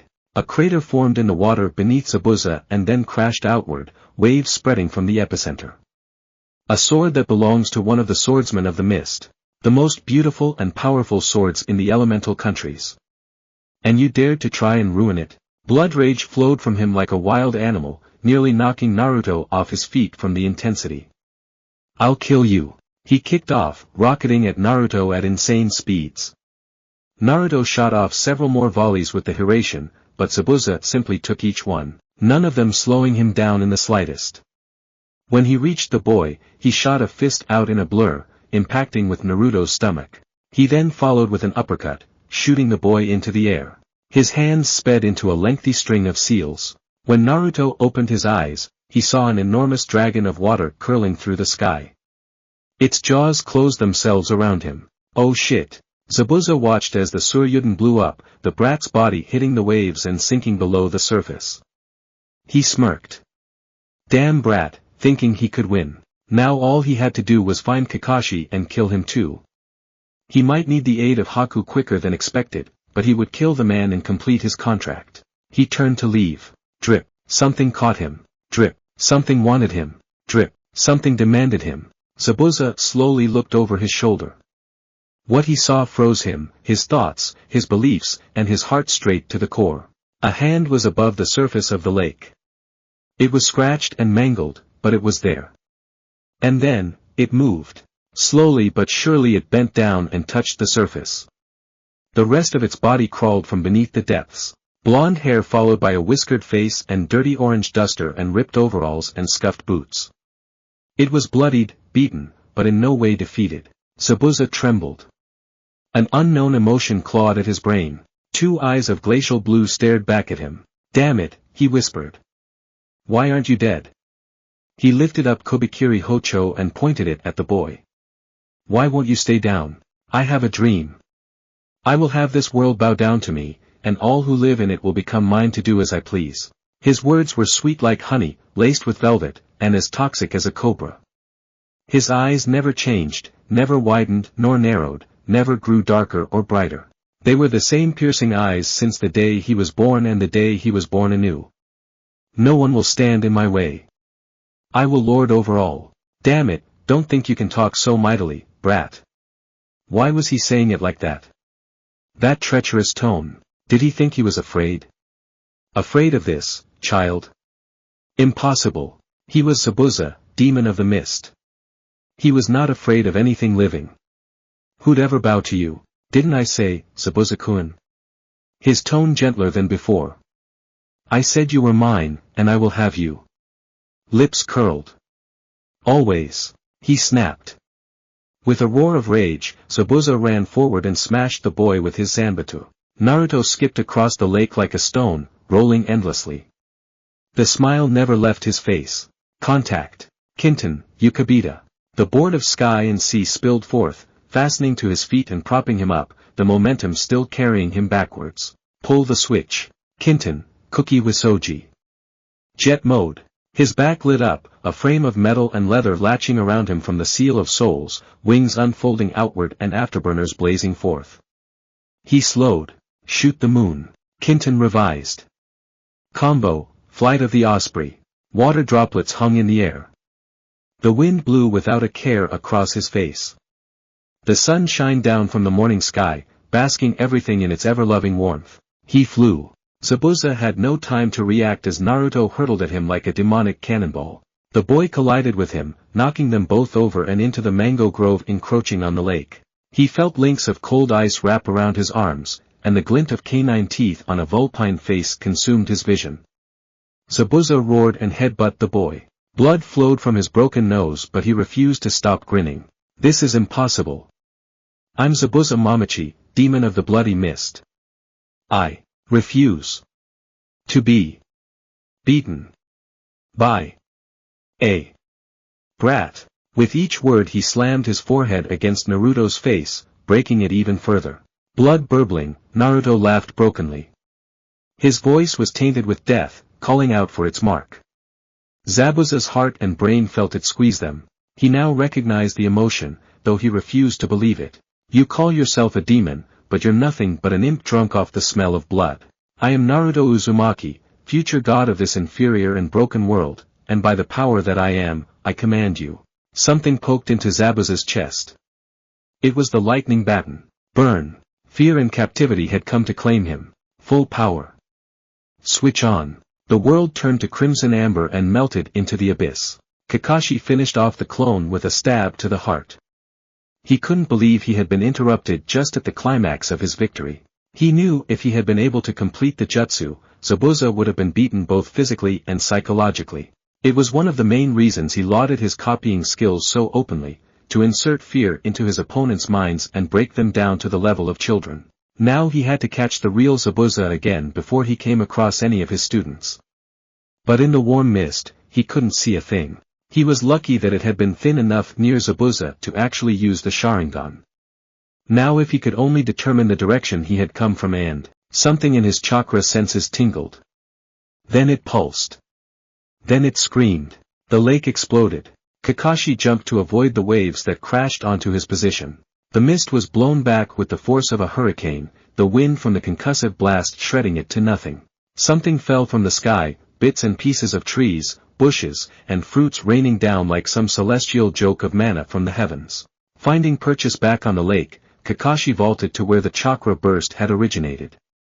He knew the signature. It was Naruto.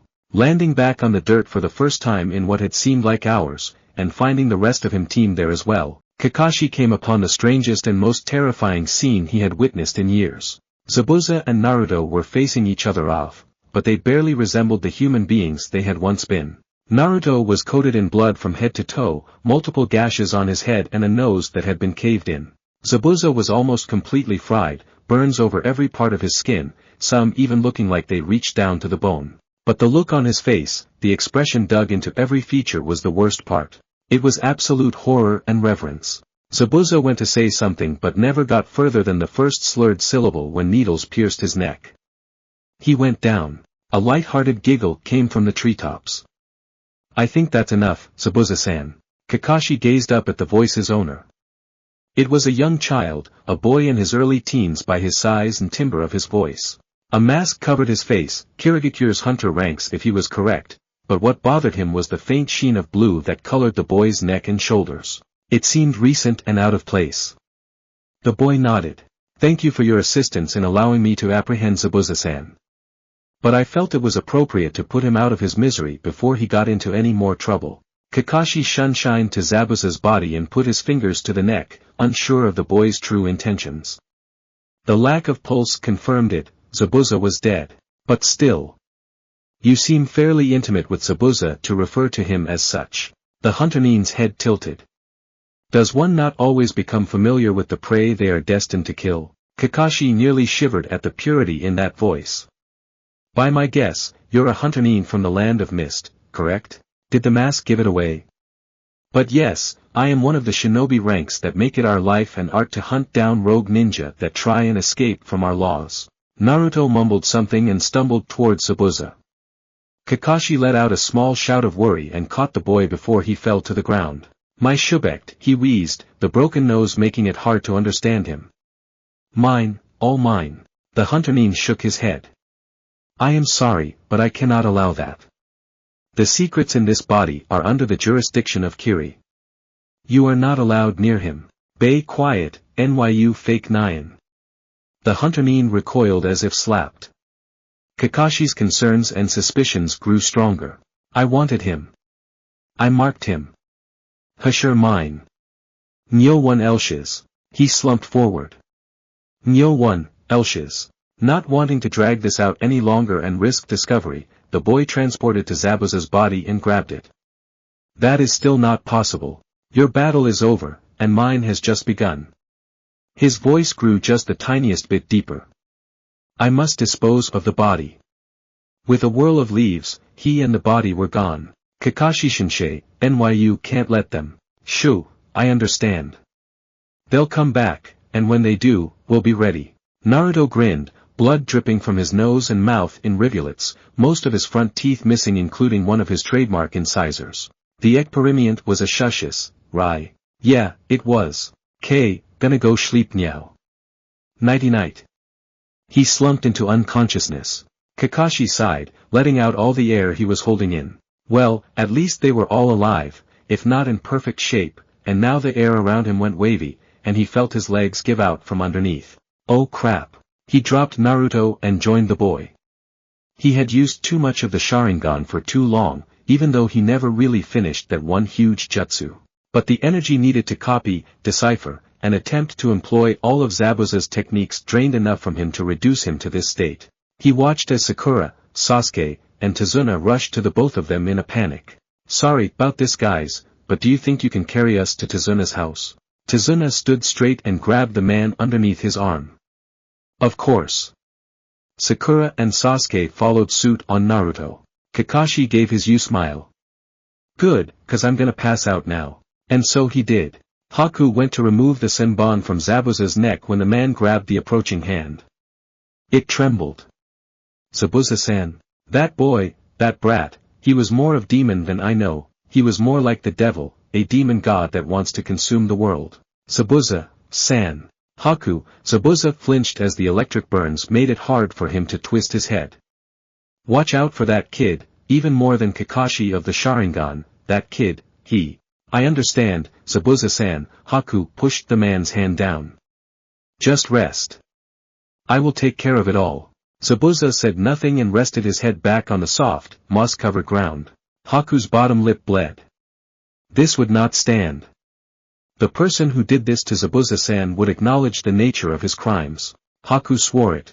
Oh, make bullet dodge. When Meizu and Gozu arrived back in Wave, they immediately zoomed back to Gatu's hideouts.